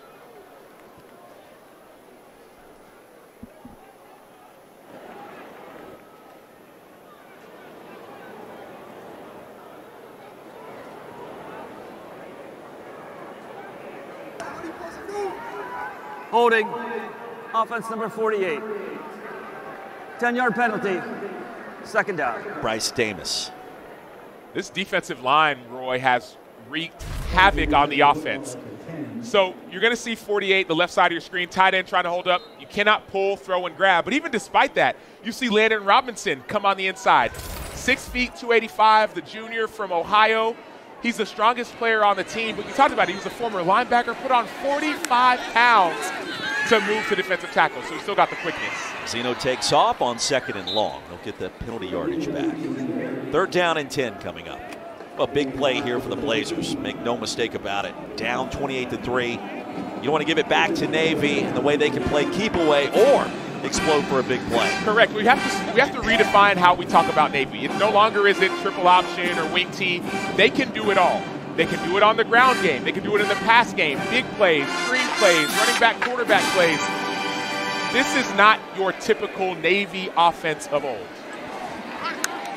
Blazers got to have it. 3rd down and long. Zeno plants the foot. Zeno escapes. And brought down right at the line to gain. Where did he step out of bounds? Sean Peel is going to keep him about 1 yard shy. It's 4th down. And if you're Trent Dilfer at this point, already gone for it on a couple of 4th down occasions. Feels like you got to go. The analytics would tell you that. Absolutely. I get it. You're in minus territory. When we say minus territory, it's inside the 50. It's not where you wanted to go, but I would. The scoring to gain is under further review.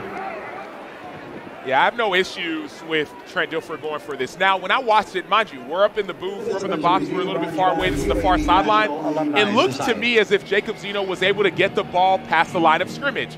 Now, as we're going to watch this replay, he knows exactly where the line of scrimmage is. He gets a block and reaches that ball out. To me, that's 1st down. Now, despite whether it is or it isn't, I think you still go for it. But to me, this looks like a Superman Herculean effort to get a 1st down. I don't know that either one of those angles, though, provide indisputable video evidence to overturn the call on the field. It's a conversation we just had surrounding the end of last night's game down at Miami, in Miami Gardens. Is there enough with what we've seen to automatically indicate, okay, he did cross the line to gain? I don't know that I've seen that. We have different opinions because I think I saw it. It's a great individual effort. We still have different opinions because They have a couple different angles that maybe we don't see. There's also the AAC Command Center in Dallas that they can go back to and look at. But for me, his feet weren't out of bounds. And so when you dive and feet aren't out of bounds, review, I like that. The runner did reach the line to gain. The ball will be placed at the 25 and 1/2 yard line. First down, UAB. Advantage Acho. Well played. I'm still confident, though, that Daquan Felton, the receiver for Virginia Tech, wish he would have had maybe these guys calling for him. On that totally different outcome. Totally different outcome. But I was impressed by how Virginia Tech played. We had them week 1 versus Vandy, and they didn't play well, and that was an impressive effort. Lee Witherspoon, Lee Beebe Jr. And a wishbone look in the backfield for UAB, and they'll motion out.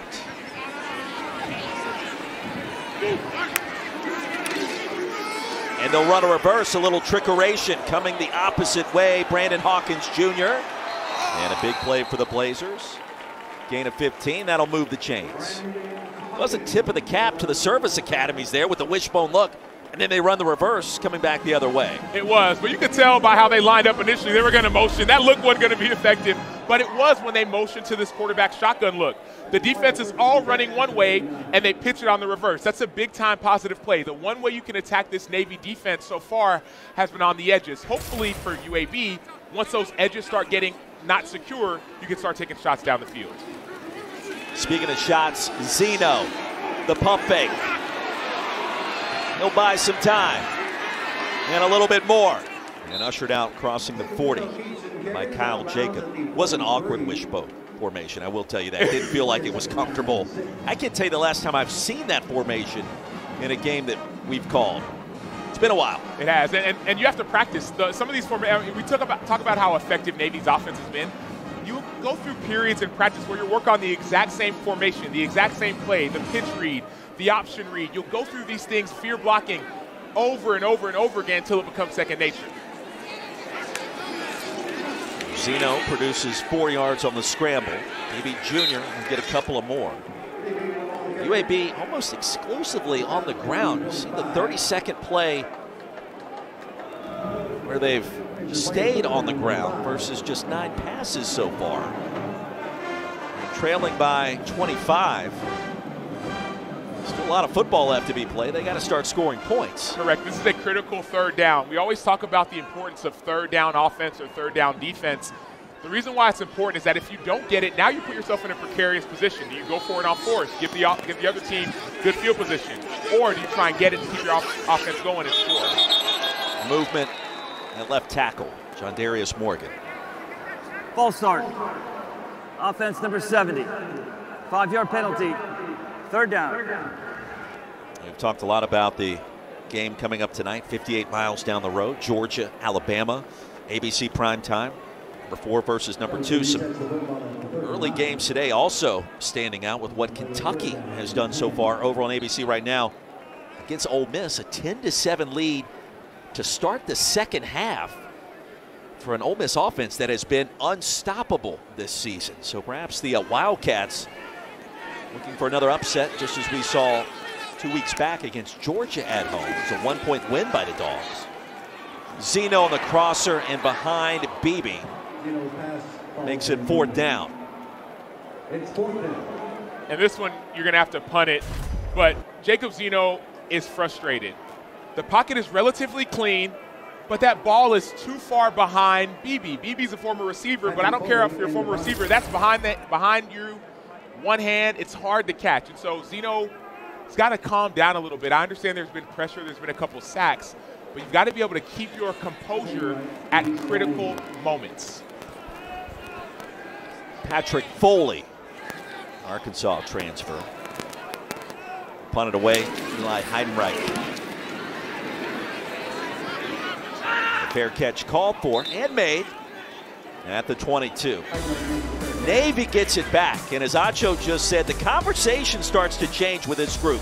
We'll explain that.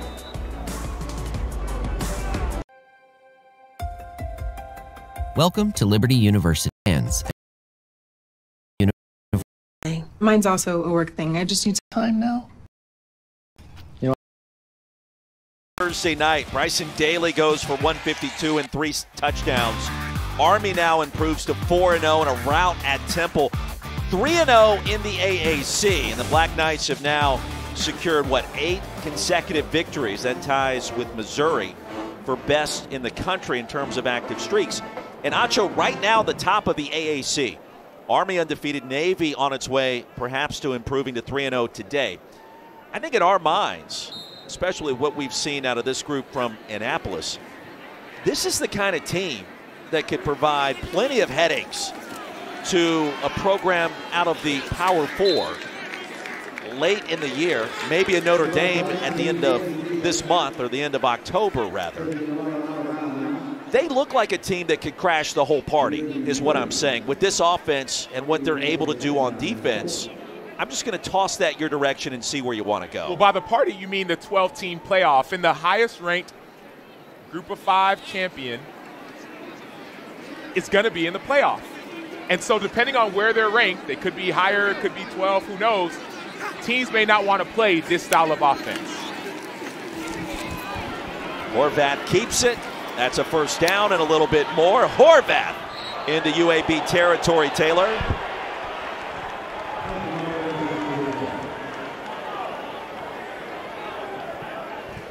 Well, guys, it's something that's definitely on the minds of this Navy team. All the players that I spoke with talked about protecting the strong start to season. It was a goal of theirs heading in, especially as they installed this new offense. And when you think about that 2019 team, the last time Navy had a 3-0 start, offensive numbers are pretty similar.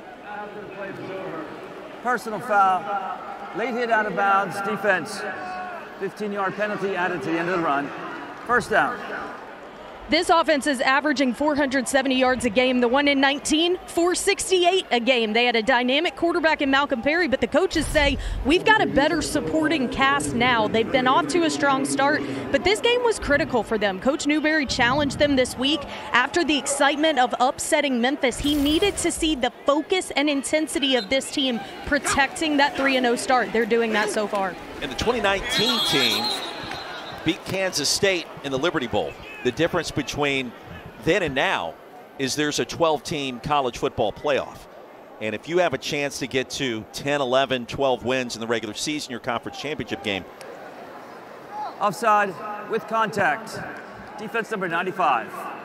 5-yard penalty. First down. You're in the conversation to crash the dance that's now known as the new 12-team college football playoff. And you have an opportunity to crash the dance, not just because you might be the highest ranked, but look who they get a chance to play. They get a chance to play Notre Dame, get a chance to play Tulane, get a chance to play Army. So Navy's going to have opportunities to increase their rankings, not just be undefeated. False start. Offense number 64. 5-yard penalty. First down. But they may have that strength of schedule opportunity to be higher ranked when it comes to those final college football playoff rankings. The upcoming schedule, a 3-0 start, a chance to move to 4-0 today. You got Air Force next week. And look, we understand Coach Calhoun's club, they're going to have a lot to say about what happens the rest of the year for the midshipmen. Horvath will keep it on first down after back-to-back penalties. It'll be second down and long. So we'll see what happens next week over in Fort Collins. Then Charlotte, you got a bye week mixed in there. Notre Dame at the end of October. I'm going to go ahead and tell you, Marcus Freeman, this is the last team that Notre Dame wants to see at the end of next month. The way that they're humming on offense. File that one away and let's see what happens. We saw Notre Dame already stumble against a team from the MAC. Navy can do a lot more offensively than what Northern Illinois did. No offense to the Huskies. And how did Northern Illinois did it on the ground? Yeah. They ran the ball. And that's what Navy loves to do. They'll pass it too, but man, Notre Dame got to be ready. And that Navy-Notre Dame game in Jersey, East Rutherford. Screen pass, and Chapman driven down. It'll be third down from the 29. Sherrod Bryant with a tackle. So we're getting ahead of ourselves a little bit there. But the point is, with what you've seen from this offense, there are enough weapons to where they're going to create massive problems no matter who they play the rest of the regular season and maybe in an AAC championship. And Trent Dilfer compared it to fishing. He said this offensive coordinator for Navy, it's almost like he's so patient. He'll just have the bait out there. Okay, you want to stop this? Okay, great. I'm going to go to that. You want to stop my running game? I'll go to the passing game. You want to stop the option game? I'll go to the veer game. They have so many answers to every question. Horvath had to get rid of it on 3rd down. The pressure was there by Kendall Johnson. He's beating on his chest, and we may see a field goal attempt, the first one of the season coming up. Kendall Johnson, the vocal leader of this team, vocal leader of the defense, avoids the block, avoids the quarterback's helmet, so avoids that helmet opportunity. But he is at least trying to provide a spark for this UAB defense. Nathan Kirkwood from the right hash and a 45-yard attempt. 6 of 9 in the field goal department last year. 17 of 18 on those PATs in 2024. And Kirkwood bangs it up and in. 31-3. Navy increases its lead here in Birmingham.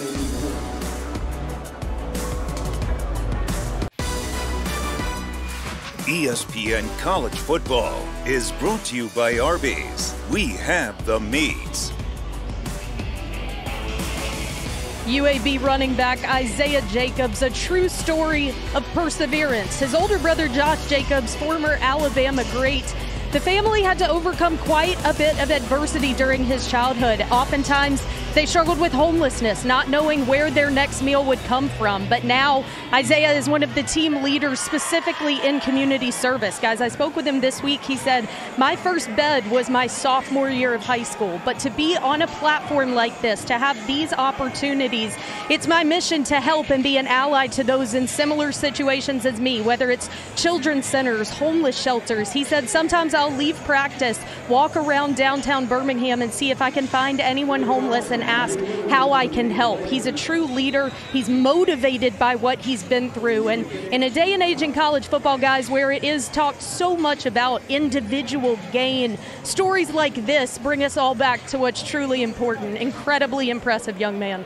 That servant attitude with this UAB program and head coach Trent Dilfer, not the outcome they want today.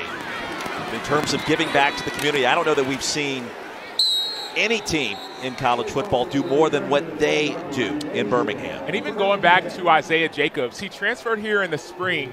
He got voted captain in the fall. So that shows how much respect everyone on the team has for him, number one. Number two, last year when he was playing on a partially torn ACL through the first 5 games of the season. He tore his ACL week 5 versus Tulane in the first quarter. Finished that game with 95 yards and 2 touchdowns, his season high, career high, on a fully torn ACL.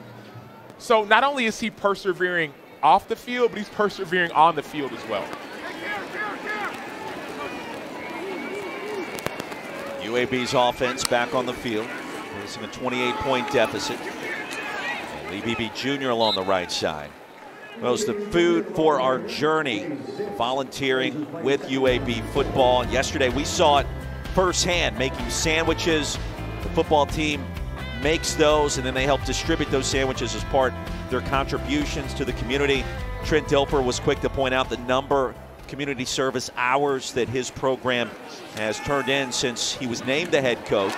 That's a first down grab, and across the middle, Malachi Holt-Bennett brought down by Williams, a gain of 20 for the Blazers, and now UAB approaching midfield. But that number of almost 3,000 hours raises your eyebrows. It's impressive. It is, and even with making the PB&J sandwiches, each one of the players has to make a PB&J sandwich before they go and eat their own food. So they each make 5 before they go eat.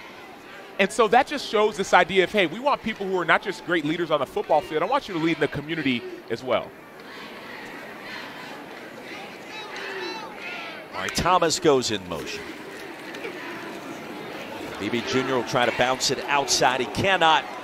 Well, you just wait on those Navy linebackers, and they got there. The penalty marker coming in late. Acho, they've tried to get to the edge against this Navy defense. It has not happened often today.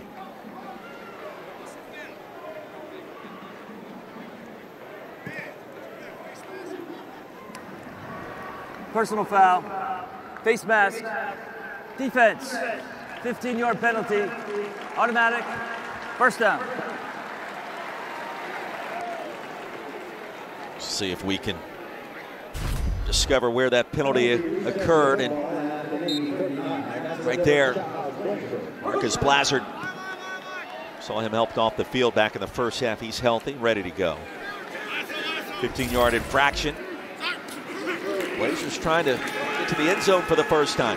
Zeno wants it all. Man-to-man coverage. There it is. Touchdown UAB.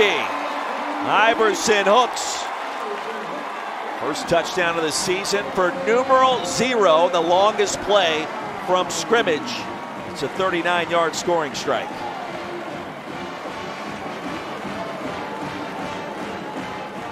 Initially, this was not open. It's a full-out 7-man protection, 7 guys blocking, but Jacob Zeno trusts his arm, and he leads his receiver to Iverson Hooks, the 5'10", 175-pound freshman, who finally finds the end zone on their first play downfield. Right over Andrew Duhart. 80 yards in just 4 plays, and now UAB will go for 2. Zeno remains on the field.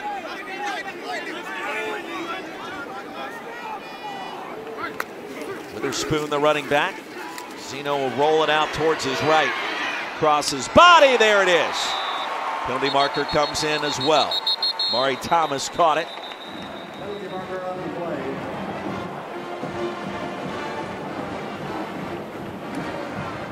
Pass interference, offense number 13. 15-yard penalty, retry the PAT. Malachi Holt-Bennett. So look at the top of your screen. You're going to see essentially, I don't know if they're, maybe you can't do that, right? I mean, like, so I don't know a better way to say. Holt-Bennett essentially throws down the defender. It looked as if he was trying to get to his route. I thought he had just slipped. After watching the replay, he did not slip. He threw down the defender, and he fell down as he threw the defender down. So Holt-Bennett, unfortunately, you are not allowed to throw people down. DeLonga back on the field.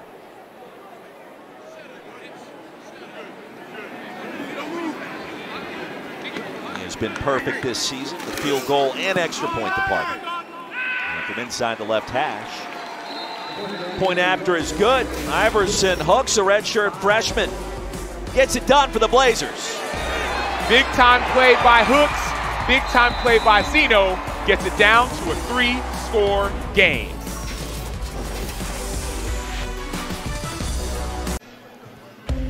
Let's take a look at today's player spotlight, brought to you by Febreze. Blake Horvath has accounted for 3 touchdowns. He's got 9 touchdowns he's accounted for in the last 2 games, including that win against Memphis. Hey, look, he's been exceptional today again. 5 on the ground, 4 through the air over the last 2 weeks, and the numbers don't look too gaudy, but every time he touches the ball, it seems like he gets into the end zone. If we want to talk about points per drive and all those kinds of things, this offense has to be the reason and the example. I'm going to give you gaudy for a minute. 3 total touchdowns today, 2 incompletions for Blake Horvath. And a touchback. Move the football out to the 25, running the millennial wing T. I mean, his total completion numbers, 6 of 8, 171 and 2 scores, and he's done it on the ground. And he's taken what the defense has given him. Oftentimes, there's 2 guys on the pitch. No one's going to defend him. He says, okay, great, I'll take it. He's looking for somebody to stop him. Nobody wants to stop him. He says, I'm not going to stop myself. And so Blake Horvath, not only is he athletic, but he's making great decisions. And then oftentimes, those decisions involve getting the ball to your playmakers. Eli Heidenreich being one of them, Nathan Kent being another, and then letting the game take care of itself. On the jet sweep, reversing direction, a short game. Navy offensively, 5 possessions, 5 scores. No turnovers, no punts, only 4 penalties. And I think about that piece of it, Roy, but also the piece of, okay, if you have a pretty good lead, if you're the offensive coordinator, you actually may not want to show too much for future opponents. So there's a little bit of strategy and gamesmanship that happens now where you say, okay, I had these plays I was going to show, I can save these for a different team down the line.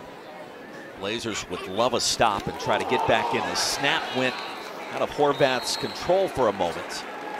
It'll be 3rd down and long, so just as we're singing the praises, a miscue yields third down and 8 yards to go. The only thing that can oftentimes stop these types of offenses that run this triple option or wing T are negative plays and also turnovers. That was a potential turnover. We have not seen the ball on the ground too often. That was a great heads-up play by Horvath, finding the ball and getting positive yards. UAB looking for that elusive stop. And a 3-and-out forced by the defense. Across the middle. And a punishing finish to the 32. That'll be 3 yards short of the line to gain, and now decision time for Brian Newberry. You have to think with a 3-touchdown lead, the punt team's on the field. You have to punt it. You got to punt this one. And it's almost like you're saying, so you're saying we've got a game. UAB just scored. A little less than 4 minutes left in the third. This is the second stop. Last time you held them to a field goal. Now you're holding them to a punt. It seems as if some of the adjustments may be working for UAB's defense. Now's the time to not be so stubborn in the run game and turn on that passing game for this quarterback-centric offense. So a punter signing for the midshipman, Riley Reithman. Has the top punting average in school history. Nearly 44 yards per attempt. It's a good leg into that one. Whistle dead at the 21. Now coming up later tonight, our ABC College Football Saturday night matchup. The game of the week, perhaps the game of the year. Number 2 Georgia, number 4 Alabama. Bryant-Denny Stadium, the place to be. Coverage begins at 7:30 Eastern. Hello, Kalen DeBoer. It was interesting talking, or seeing him, listening to him and what he had to say this week. He said, look, Georgia's one of our biggest rivals. This is always a big game. And I'm thinking, man, last year he was up in Seattle. Now he's introduced to this, talking like he's been a part of it. His team certainly has. We will see, but it's great to have a new personality in the mix in a game that means so much, not only in the SEC, but nationally. I love the way Kalen DeBoer's approached this opportunity. He hasn't ran from the opportunity, nor has he tried to be Nick Saban. He's been himself. I got a chance to cover the Sugar Bowl, Washington versus Texas last year, and just watching Kalen DeBoer, he knows exactly who he is. He's going to bring out the best in his receivers and his quarterback and his offense and bring out confidence in his players. After a loss of a yard, Zeno tap dances out of the way, dumps it off to his running back, Lee Beebe Jr. Right at the line to gain, and it is a first down. This is when that confidence that people talk about, hey, we're down by 3 scores, fourth quarter coming in, how are we going to turn our offense on? This is when Jacob Zeno's confidence shines through, or has to, or gets to shine through. Everything's been even keeled. Hey guys, we're good. Next play mentality.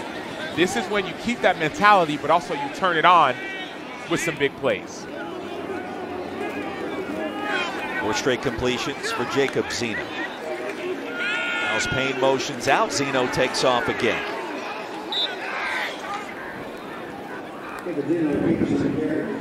Well, Sam, you mentioned Jacob Zeno's composure. It's exactly what I've seen down here on the sideline. When he's not on the field, he's almost always out here throwing with a teammate, staying loose, or in communication with his head coach, Trent Dilfer. We've talked about the bond and the communication between these two on and off the field. He is locked in on the field or not. And to your point, Taylor, he talked about this being quarterback school. Trent Dilfer played the position. He knows when he makes bad throws. Screen pass set up. Back across the middle is Davis. He knows if he makes a bad throw that, hey, it's just a bad throw. I overthrew one guy, I'll get it to the next guy. And so he doesn't get too high or too low. Last week or yesterday when we talked to him, he talked about at the quarterback position, you cannot be inconsistent. You have to be steady. And Jacob Zeno is a picture of steadiness. The reason why steadiness matters is that when you're down by 3 scores, you have to be able to stay steady and get scores, not get into the tank. Full quarter of football left. UAB trying to get back in it. The screen to Shanks. Shanks lost the football and he corrals it quickly. That is enough to move the chains. That got dicey in a hurry. Gain of 8. Cam Shanks is a freshman. This is not high school anymore. Got to hold on to that rock. Cam Shanks. Now he has great eyes to find the ball. Notice his head following the ball, but you don't want to put the ball in harm's way. 5'8", 180, freshman. That was a freshman mistake. Thankfully, it wasn't too costly. It was hot potato for a second. That ball was bouncing around. And they want to check to make sure that was a catch. So there was an initial bobble there that occurred right before the final bobble. And that's one thing we talked about, Roy. Just going back to yesterday's game in Miami, does he have firm control? The first thing we're going to look at is, does Cam Shanks have firm control to make a football move? To me, it looks like he has firm control, but they're going to have to go back to that replay again, because as he tries to tuck the ball away, I'm not sure if he fully tucks it in or if it bobbles. Look how big his eyes are finding that football. It's a great shot. The eyes were very large. Call on the field is a catch. Looking for indisputable video evidence to suggest that it was not. And you mentioned the command center in Dallas, the AAC collaborative review process. We'll have a chance to talk about it with our replay official here, Mark Larson, who stopped by to see us pregame. We appreciate that as always. But the question is, when does he have firm control? That was the words that I heard from Mark. Firm control. Is it when you catch it and then tuck it in and then make a football move? Is it, can you have firm control with those two hands? To me, that one's tight. That one's really tight. No one punches it out, but is he able to? Ball is moving quickly. It is. Perhaps our best angle here. Secured.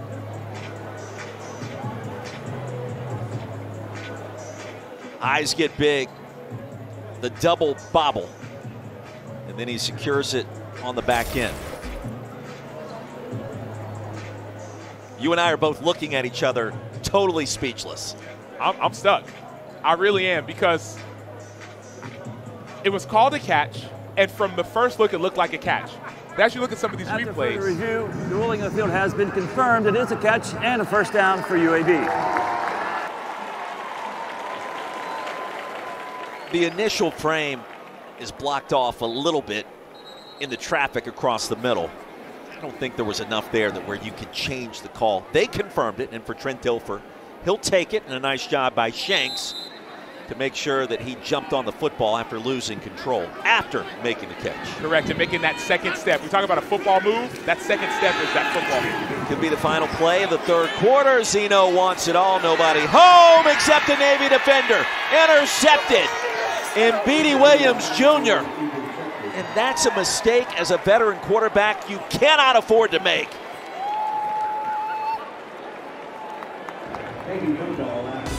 Mbidi Williams. The name Mbidi means great son. Great son, that was a great play. Number 7, the senior, 5'9", 185 from Snellville, Georgia, finds the ball. Great son, Mbidi Williams.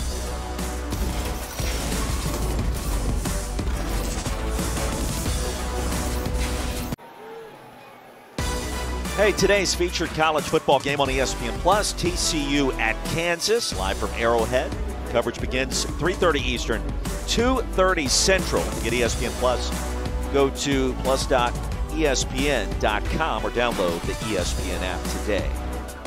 Start of our fourth quarter, Navy gets it back. Blake Horvath over the right side, brought down by Maddox. Acho, take me back to that last play for a minute, the interception. And I mentioned it going out to break. Veteran quarterback like Jacob Zeno, year 6, the Baylor transfer. We talked to him yesterday. There's an element about what he's able to do cerebrally that I think is as impressive as any quarterback we've spoken with this year.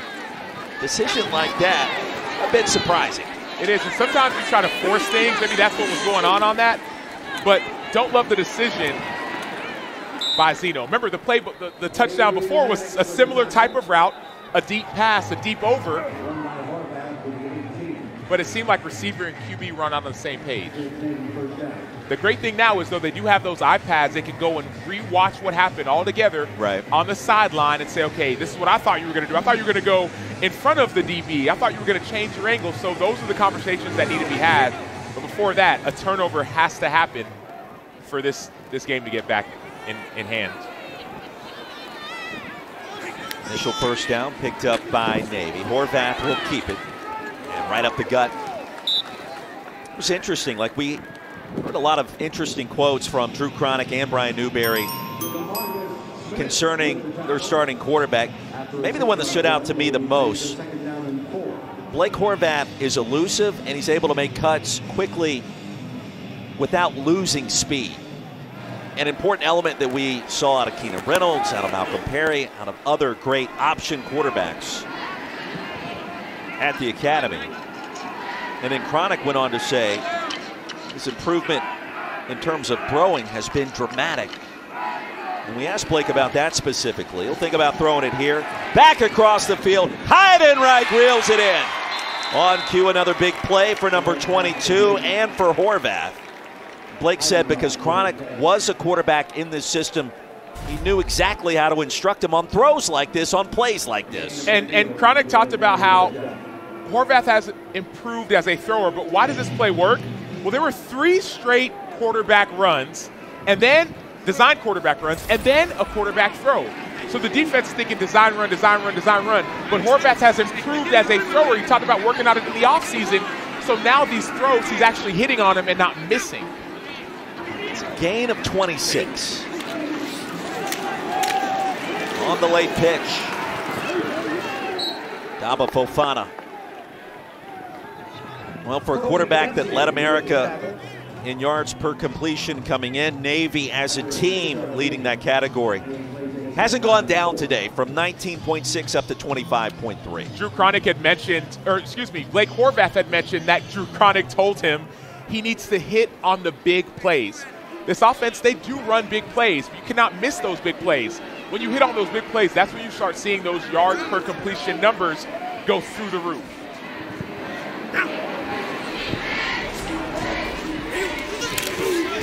On second down, Horvath, a crease.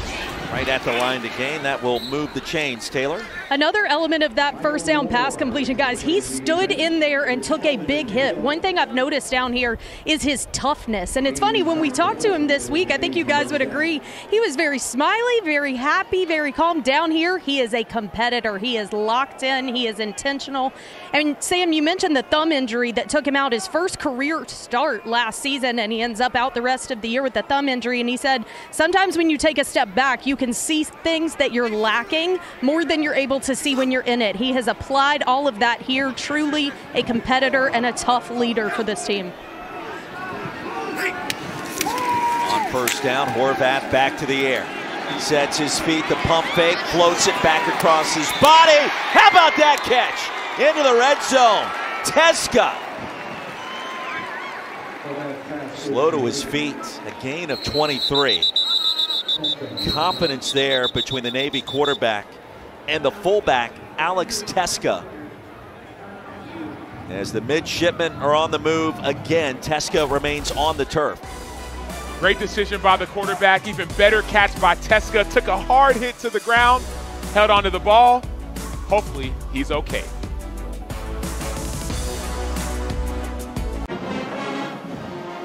Now the good news, Alex Teska appears to be okay after taking a tumble on that pitch and catch. Went down quickly, and then UAB head coach Trent Dilfer went out on the field to check on the Navy fullback. A great show of sportsmanship and a sign of respect for a program and a player that deserved that respect, quite honestly, Acho. Especially with the way they are playing today. You mentioned the bigger picture. Bolting through for the touchdown. Daba Fofana. And the midshipmen will not let up today.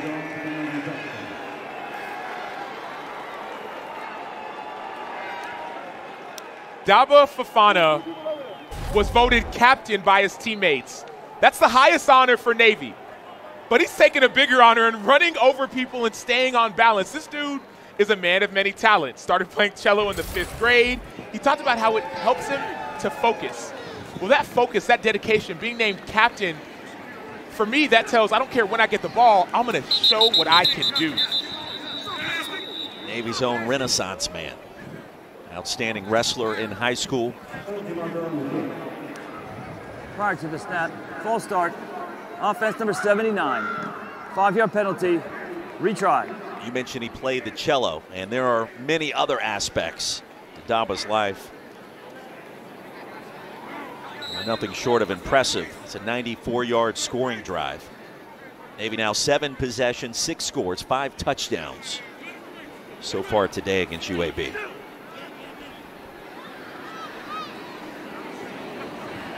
And you look at the schedule that has already concluded. The win against Memphis a week ago, one of the favorites in the group of 5. This team moving forward, going to be a lot to deal with.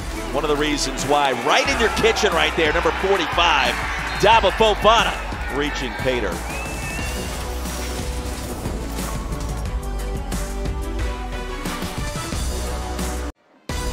ESPN College Football is brought to you by A's 100 Years of Helpful. Now Navy's own Renaissance man, a 3.59 GPA in applied physics back here in Birmingham. Daba Fofana, the senior from Cumming, Georgia. So impressive. And Taylor, we mentioned it, he can play the cello too. What can't he do at this point? Like you mentioned, a 3.59 majoring in applied physics. He told me this week he does have aspirations of being an orthopedic doctor. He will pursue medicine. Guys, Daba actually translates to hard worker. He's named after his grandfather, who's from the southern coast of West Africa. And he told me being at Navy, playing football at this level, and ultimately, hopefully, a career in medicine, it's his life's mission to live up to the name hard worker. Very appropriate. Just scored the 2nd touchdown of the season moments ago. Lee Beebe Jr. racing ahead. A stutter step driven down. We'll send you back to the studio. Here's Kevin Connors.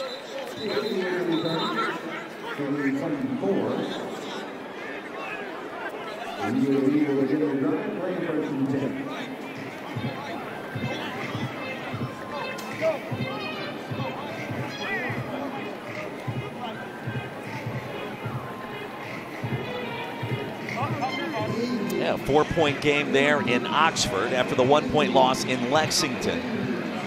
Wildcats, Coach Stoops, very difficult out this year. Monty Goodwin steps in at running back. First time we've seen him. Zeno across the middle. That is busted coverage.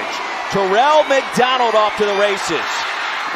Dragged down inside the 10, fumbled the football out of bounds. And the recovery by Rayon Lane III nearly forced a fumble through the end zone. Could have changed the complexion of that particular play. The effort was there, and the big play was there for UAB. And there's a busted assignment, missed assignment on this RPO action. But watch the effort by Ray Lane, number 18. Not just the effort, but watch him punch the ball out. That's brilliant. Now I get it. The ball goes out of bounds, and it was a big play, but look at his eyes. You work on these drills all the time. If there's a big play, we've seen Tyrann Mathieu do it all the time. You punch that ball out, you strain, you stress, you do whatever you can to get to the football. Now, it went out of bounds, but that's a play you're going to go back to and highlight if they do get a stop on. This is monumental effort by a defensive player. On 1st and goal, Zeno will keep it. And upended inside the 5 by Williams. And B.D. Williams Jr. had the interception at the end of the 3rd quarter. Stop there on Jacob Zeno. 2nd and goal.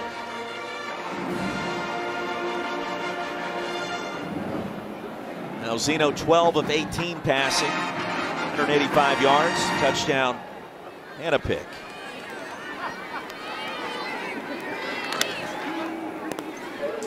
UAB will bring in another offensive lineman, Tennyson Hatfield, on the field. And barreling straight ahead is BB Jr. for the touchdown. Now UAB trying to be the hang-around team, 9:09 to go. A lot of football left to be played, 38-16, Acho. That extra lineman made a huge difference on that play. Why? Because you want to run behind size. Have the tight end to the left, extra lineman to the right.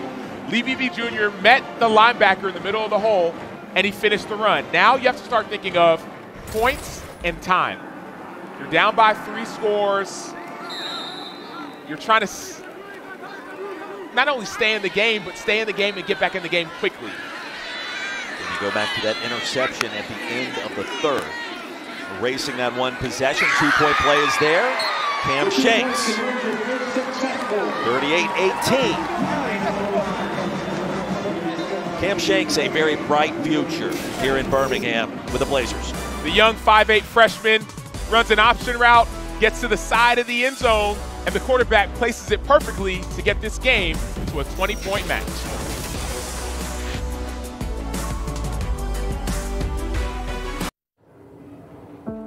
More things change. Talk. To your point, even when they don't play. Isaiah Bryant with a fair catch. We'll take a look at this week's college football rankings brought to you by Prudential. 2 versus 4. Texas gets Mississippi State a heavy favorite tonight. What else interests you here from the top 10? Number 9, Penn State versus 19, Illinois. Penn State's offense under Andy Kotelnicki, who used to be at Kansas, has been outstanding. Drew Allar's played great. But Illinois is making noise. Brett Bielema.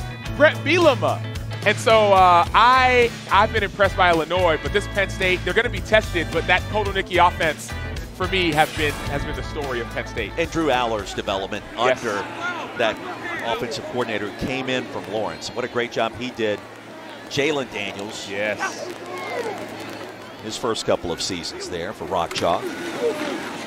Fofana straight ahead. Navy content to allow this clock to just tick on down as far as humanly possible. Play clock resets. And midshipman back to work after Fofana picks up a couple. 2nd down and 6. Roy, if you're UAB's defensive coordinator, Sione Tawafoa, what are you telling your defense right now? It's gut check time, right? I mean, it's gut check time because you know they're going to run it. You know they're going to run option. You've got to find a way, man up, play assignment football, and get there. I like it when you ask me the questions, by the way. That was fun. 2nd down and 6. Almost sounded like I know what I'm talking about. Jet sweep action, Chapman to the edge. That's where it gets so difficult. You don't know what they're going to do. It's not your normal Navy offense. Here comes the option, the wishbone, the wing T. They have all these other modern elements to it. It's tough to deal with. But it's also tough when you beat yourself. Look at the top of your screen. Number 3, Ray Thornton has to stay outside. When Chapman dips inside, that has nothing to do with you. Ray's got to set the edge and be the edge defender. So it's one thing when an offense beats you. It's another thing when you, as a defensive player, beat yourself. Ray Thornton, the transfer from Clemson. Halfway through our 4th quarter. 1st down for Navy. Fofana drives the legs, Taylor. You guys made great points, and it's something that Coach Dilfer pointed out to us this week. He said, you can't possibly predict everything that they're going to do. We also can't duplicate the pace in practice, but you can try to win the technique and effort battle because they're likely going to get you in scheme, exactly what you two were just talking about. Ryan Silverfield said after the loss to Navy last week, they ran 22 plays that Drew Cronick had never showed on film before that game. So it is unpredictable, and he is saving things, and they will trick you by running the same play out of a different formation so it looks like a different play. And it's training your eyes as a linebacker, as a defender. False start. Offense number 85. 5-yard penalty, 2nd down. To deal with all of that, and it's just not easy to do, especially UAB had an extra week, but in a given week, in a normal week, it's a lot to process and try to understand. Well, you try to keep it simple. That's what people say, KISS. Keep it simple, stupid. Keep it simple. I got to stay outside. I don't care what the motion happens. I don't care if they dip inside. I'm going to stay outside. Let my coordinators do the film review. That's what Sione did. He went back and watched Mercer tape to say, man, there may be something we don't see. When you're on the field, keep it simple. Horvath straight ahead and bullied down, crossing the 45 to the 47. Got one more stat for you. Navy so far today has run 46 plays and has scored 38 points. Points per play. Let's go with something along those lines. When we mentioned analytics, that's an impressive number to consider. And we mentioned the efficiency, of course, for Brian Newberry's team. It exists on all levels. Well, we haven't mentioned, at least by word, the variety of their offensive scheme. We've talked about it, but this is a varied scheme that is efficient as well in all their different options. Late pitch, Heidenreich, met at the line of scrimmage. He will barrel forward. Right at midfield, it's 4th down. Tyjon Jones with a tackle. And an injured UAB player. Timeout for injured defensive player. Down at the 48, and that is LD Cox.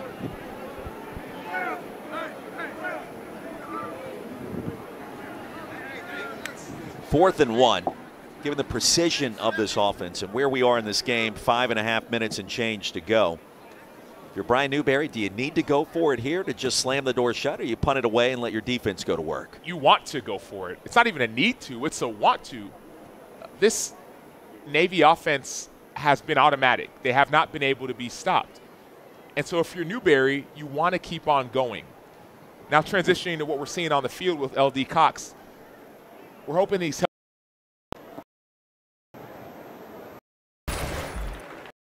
miss. Coach. In Navy case, you call it a 6-minute offense, a 12-minute offense, sometimes the way they run their plays, but you get this and essentially the game is over.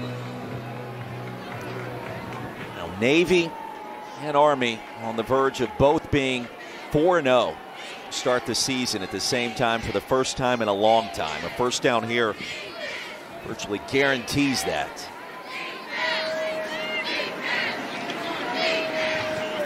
Fofana, the hammer, in the middle of that wing tee. Notice they're going to try and run out as much clock as they can. And now they're going into an unbalanced formation. Means a tight end on one side and 3 linemen on the other. Let's see if they go for it. Horvath under center. There's the motion. Fofana straight ahead. And a drive extender for the massive fullback.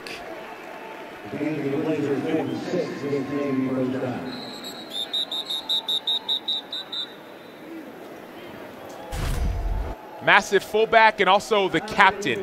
Daba Fofana knows he's going to receive contact. Not only does he receive it, but he accepts it. You only get named captain, especially at the Naval Academy, for a reason. He said when he got named captain, he got goosebumps. It's that leadership that he's showing when he gets his opportunity. Marcus Smith to his feet.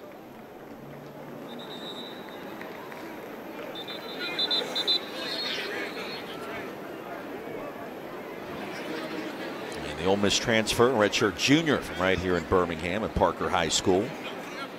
Able to get off the field under his own power. That's a good sign.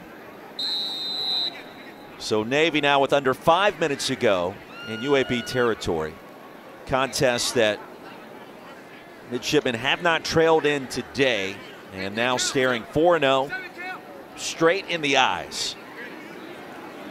Year 2 under Brian Newberry. And Acho, we mentioned it earlier. I think it's worth repeating here at the end of this game today. Braxton Woodson checks in at quarterback for the first time.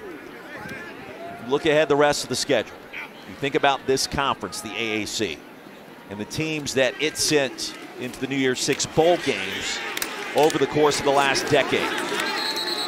Now in a new 12-team playoff era. It was the AAC that provided the upsets with teams like Houston and a handful of others that would always find a way. Tulane just 2 years ago against USC and others to beat teams from the Power 5. Now you've got a chance to compete in the new college football playoff, the 12-team playoff. To me, this is a team worth watching. Army and what it's been able to accomplish certainly falls into that category. Memphis a week ago was being talked about as that group of 5 representative in the new 12-team playoff. Navy beat Memphis. If you watch that game in the fourth quarter, at one point they had a 3-score lead. To dismiss this team now would be a mistake. They are in the conversation. Marcus Freeman, Notre Dame, take notes. Let's see what that game looks like at the end of October. But this team led by that young man, Blake Horvath. It is a different program in 2024 compared to what we've seen recently with this group. It's a team that travels. You talk about that 12-team playoff. Let's say that they ended up being ranked 9-12 and end up having to play an away game. This team travels. Defense travels. When I actually play, they used to always say, pack the defense. Their consistency travels. Braxton Woodson keeps it on 2nd and short. He'll pick up the first. Taylor? Another thing I've noticed down here, guys, is the endurance of this Navy team. Keep in mind, UAB's coming off a bye week. Meanwhile, Navy went full 4 quarters against Memphis. These defensive guys, some of them played 100 snaps. As we've got a timeout here, some of them played 100 snaps last week. Come into this one, obviously UAB had some time to be well rested, but what's jumping out to me down here on the sideline is the shape of this Navy team. They credited their strength and conditioning program, how locked in they are. Doesn't seem like they've skipped a beat even with a full 4-quarter fight last week.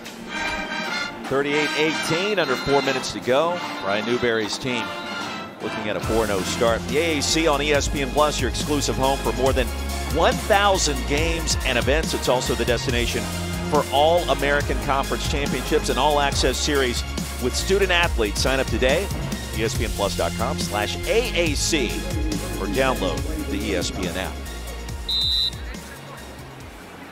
Under 4 to go. Shane Reynolds behind Woodson, that wing team. A big reason why for the transformation. We've mentioned it several occasions in this broadcast as UAB utilizes its final timeout. The addition of Drew Cronick. In this offense, the Millennial Wing T, all the weapons we've talked about, but to be able to instruct a quarterback like Horvath to deal with certain scenarios, to throw it, to run the triple option, midline, and all the different components that it brings to the table. Cronick is the conductor of this orchestra, so to speak. He is turning heads, their offense turning heads with what they're doing. Another consideration in what's to come for Navy down the stretch. Drew Cronick has been referred to as brilliant on multiple occasions by multiple people. We talked to Trent Dilfer. He said, man, I can't wait to go. I've been studying this guy. I can't wait to study him more as the season and my time in college football, wherever I'm going, progresses. Sione Tawafoa, DC, said this guy's brilliant.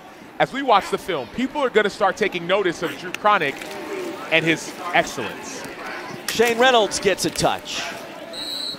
And no, Woodson kept it. Ray Thornton with the tackle. Part of the deception where the football is going. 3rd and 6. And Navy's very happy, Roy, to take as much time as they can. No more timeouts left for UAB. 1 first down here. You can run the clock out. But they're very, very satisfied with getting 4 yards, 3 yards.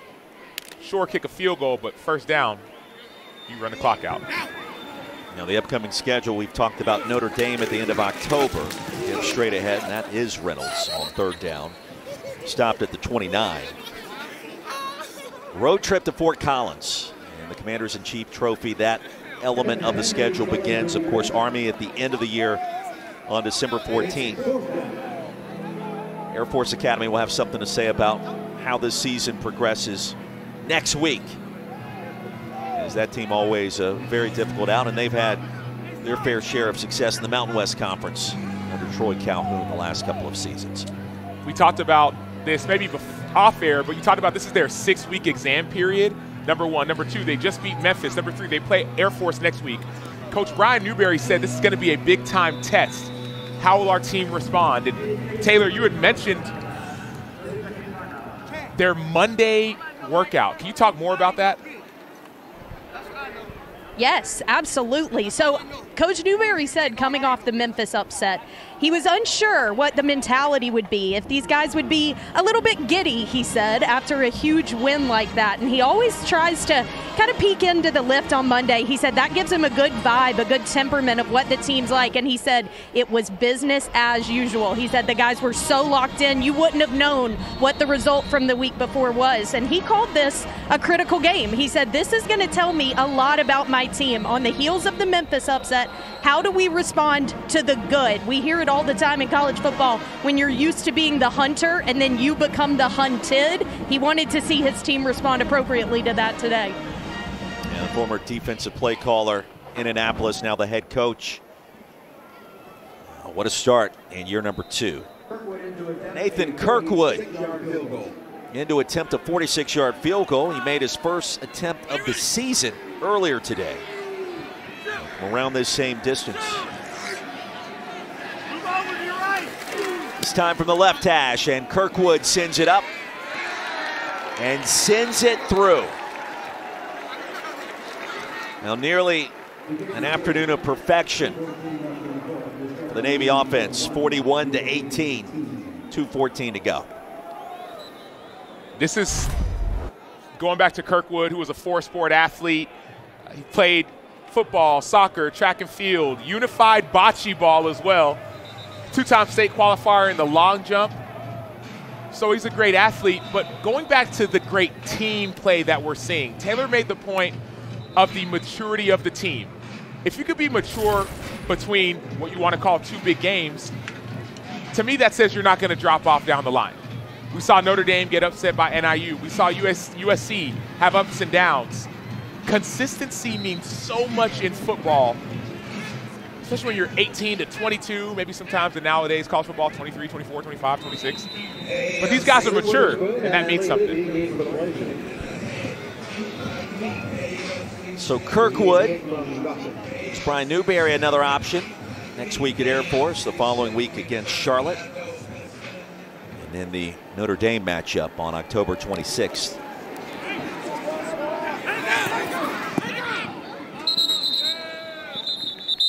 Now don't forget today's featured college football game on ESPN Plus, TCU at Kansas. Coverage starts 3:30 Eastern, 2:30 Central. Get ESPN Plus, go to plus.espn.com or download the ESPN app. That game underway just 15 minutes from now. For UAB, Acho, curious to get your take. Trent Dilfer, Jacob Zeno back to the drawing board after this matchup. They will get a Tulane team here in Birmingham next week that looked really good in a big victory against South Florida. Coach Summerall has done a nice job taking over for Willie Fritz down in New Orleans. They've found a quarterback. Their defense has picked up right where it left off a year ago. If you're Trent Dilfer, what are you telling your guys after a game like this? You flush it down the toilet. What I mean by that is this. You had a struggle a couple weeks ago versus ULM. You're struggling again, so Trent Dilfer is going to have his biggest challenge yet. Can you flush this game down the toilet and motivate your team to still reach their goals towards the end of the season?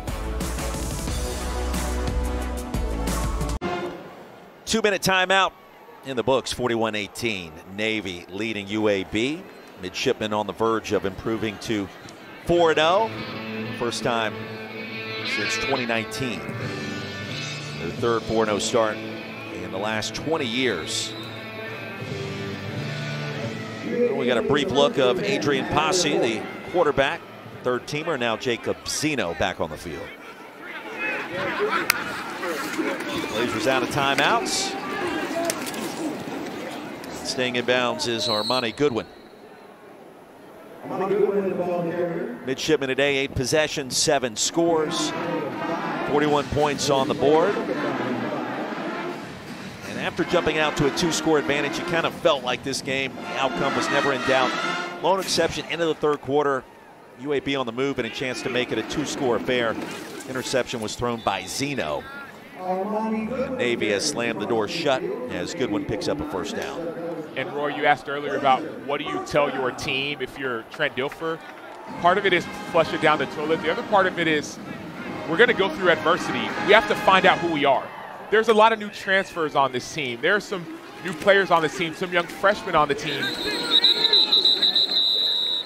It's games like these when you really get a chance to find out who you are, your identity. You don't grow unless you go through something. This is called going through something. Growth can happen, but you have to choose to grow and not go in the tank. Trent Dilfer's team loses its AAC opener. Called a 1-3 overall. Regroup before Tulane comes to Birmingham next week. Zeno with time will fling it. And a pass caught inside the 30 by Hooks. Less than a minute to go. And if you're Navy, you asked about the UAB side. The Navy side is the mentality has to be, hey, this is the standard. This is business as usual. You have to set a new expectation of success. I think that's the two different conversations that'll happen in the locker room. Zeno takes off. A couple of pump fakes well past the line of scrimmage, and then racing out of bounds. Stop the clock with 46 seconds to go. We've talked to a couple different coaches, Roy, over our several weeks so far calling games, and one of the things I've heard the most is how coaching is really human development. So when things go bad, things go great, how are you developing and building confidence in some of these young men? That's the stuff that people don't see behind the scenes, the locker room conversations, the post-game, the pre-game. That's where players and people get a chance to grow the most. So an opportunity for growth after a game like this. Zeno, a jump pass. Hooks, fell down. If you and I, we got kids, right? Like, when our kids have a bad day, what are you telling your little ones? Now the turf monster made the tackle there. I try to stay positive, honestly. But it's sometimes you learn as a parent, you got to let them fail, figure it out themselves. Not that that's what Trent Dilfer will do here. This team is better, I think, than what they have shown to start this year. There's too much connectivity to look at 1 and 3 and say this is to be expected. And I think they are long enough and athletic enough to where in a game like today, you would think in your heart of hearts that they would have created more problems for Navy. Didn't happen. Can it happen next week against Tulane? That'll run a more conventional offense, and maybe that's an easier matchup as you get ready for your second game in the American. 4th and 4. And one last gasp for the Blazers. Navy on the road. They will be frequent traveler down the stretch. 5 of the final 7 games away from Annapolis, including next week at Air Force. Witherspoon will pick up the first down. 9 seconds to go and at least one more play. Zeno will make it 2 as he clocks it. 3 seconds come off. You got to have at least 3. Spike the football to stop the clock. 6 seconds remaining. That connectivity piece is real, though. I mean, that's one thing we did see about this team. The players, they love one another. They care for one another. The coaches care for one another. They're connected. So you're not going to see fractures or fissures from this team. But to your point, they have to get better defensively, have to get more explosive offensively if they want to compete in the AAC. No quit and Jacob Zeno. And an interception thrown at the goal line on the final play of the game. And a microcosm what Brian Newberry's team was able to get done on the road in Birmingham this afternoon. And for the first time since 1945, Army and Navy begin the season at 4-0. Both teams creating major problems on the ground and in the air. And Roy, you said it, there's some teams that have Navy on the schedule that may not be so excited about it. Taylor Davis with the star of the show, Blake Horvath. The star of the show indeed. Thanks, Roy. Well, Blake, coming off a career day last week against Memphis, you come on the road for the first time all season against a conference opponent. You put up over 300 yards. What did this offense put on display here today? I think it's just our effort. You know, we want to play harder than every team in the country, and I think you know, we may not have executed as well as we wanted to, but we had some big plays, and you know, we did some things we haven't been able to do this year, which is just wear some people out, take some long drives. I think the biggest thing was just our effort. You know, just wearing people out. Coach told us this week those explosives that I know you guys love only happen when the fundamentals are correct. How fundamentally sound do you think your team is 4 weeks in? I think we're very fundamentally sound. Thank you. Thank you. Very fundamentally sound, I think, and I think it's completely right. We got to set things up, get things working before we can hit the deep shot, and that's what happened, you know, right before the first half and into the second half. So, you know, very exciting. 4-0. First time Navy's done that in quite a few years. Air Force ahead, but what will you take from this and the 4-0 start for this program? You know, I think it's huge, you know, from where we've been the past few years and just building our confidence and getting better each week. And, you know, we want to go 1-0 and just focus on the next opponent. It happens to be Air Force, so we're focused on that one. Gonna be a good game. Go enjoy this win with your team. Thank you so much. Have a good one. Great game indeed. 9 touchdowns accounted for by Blake Horvath in his last 2 games. Navy undefeated 4-0, 3-0 in the ACC. Our final score once again 41-18. Sam Acho, Taylor Davis, our entire crew. I'm Roy Philpott. Good afternoon from Birmingham. Let's get you back to the studio and College Football Scoreboard.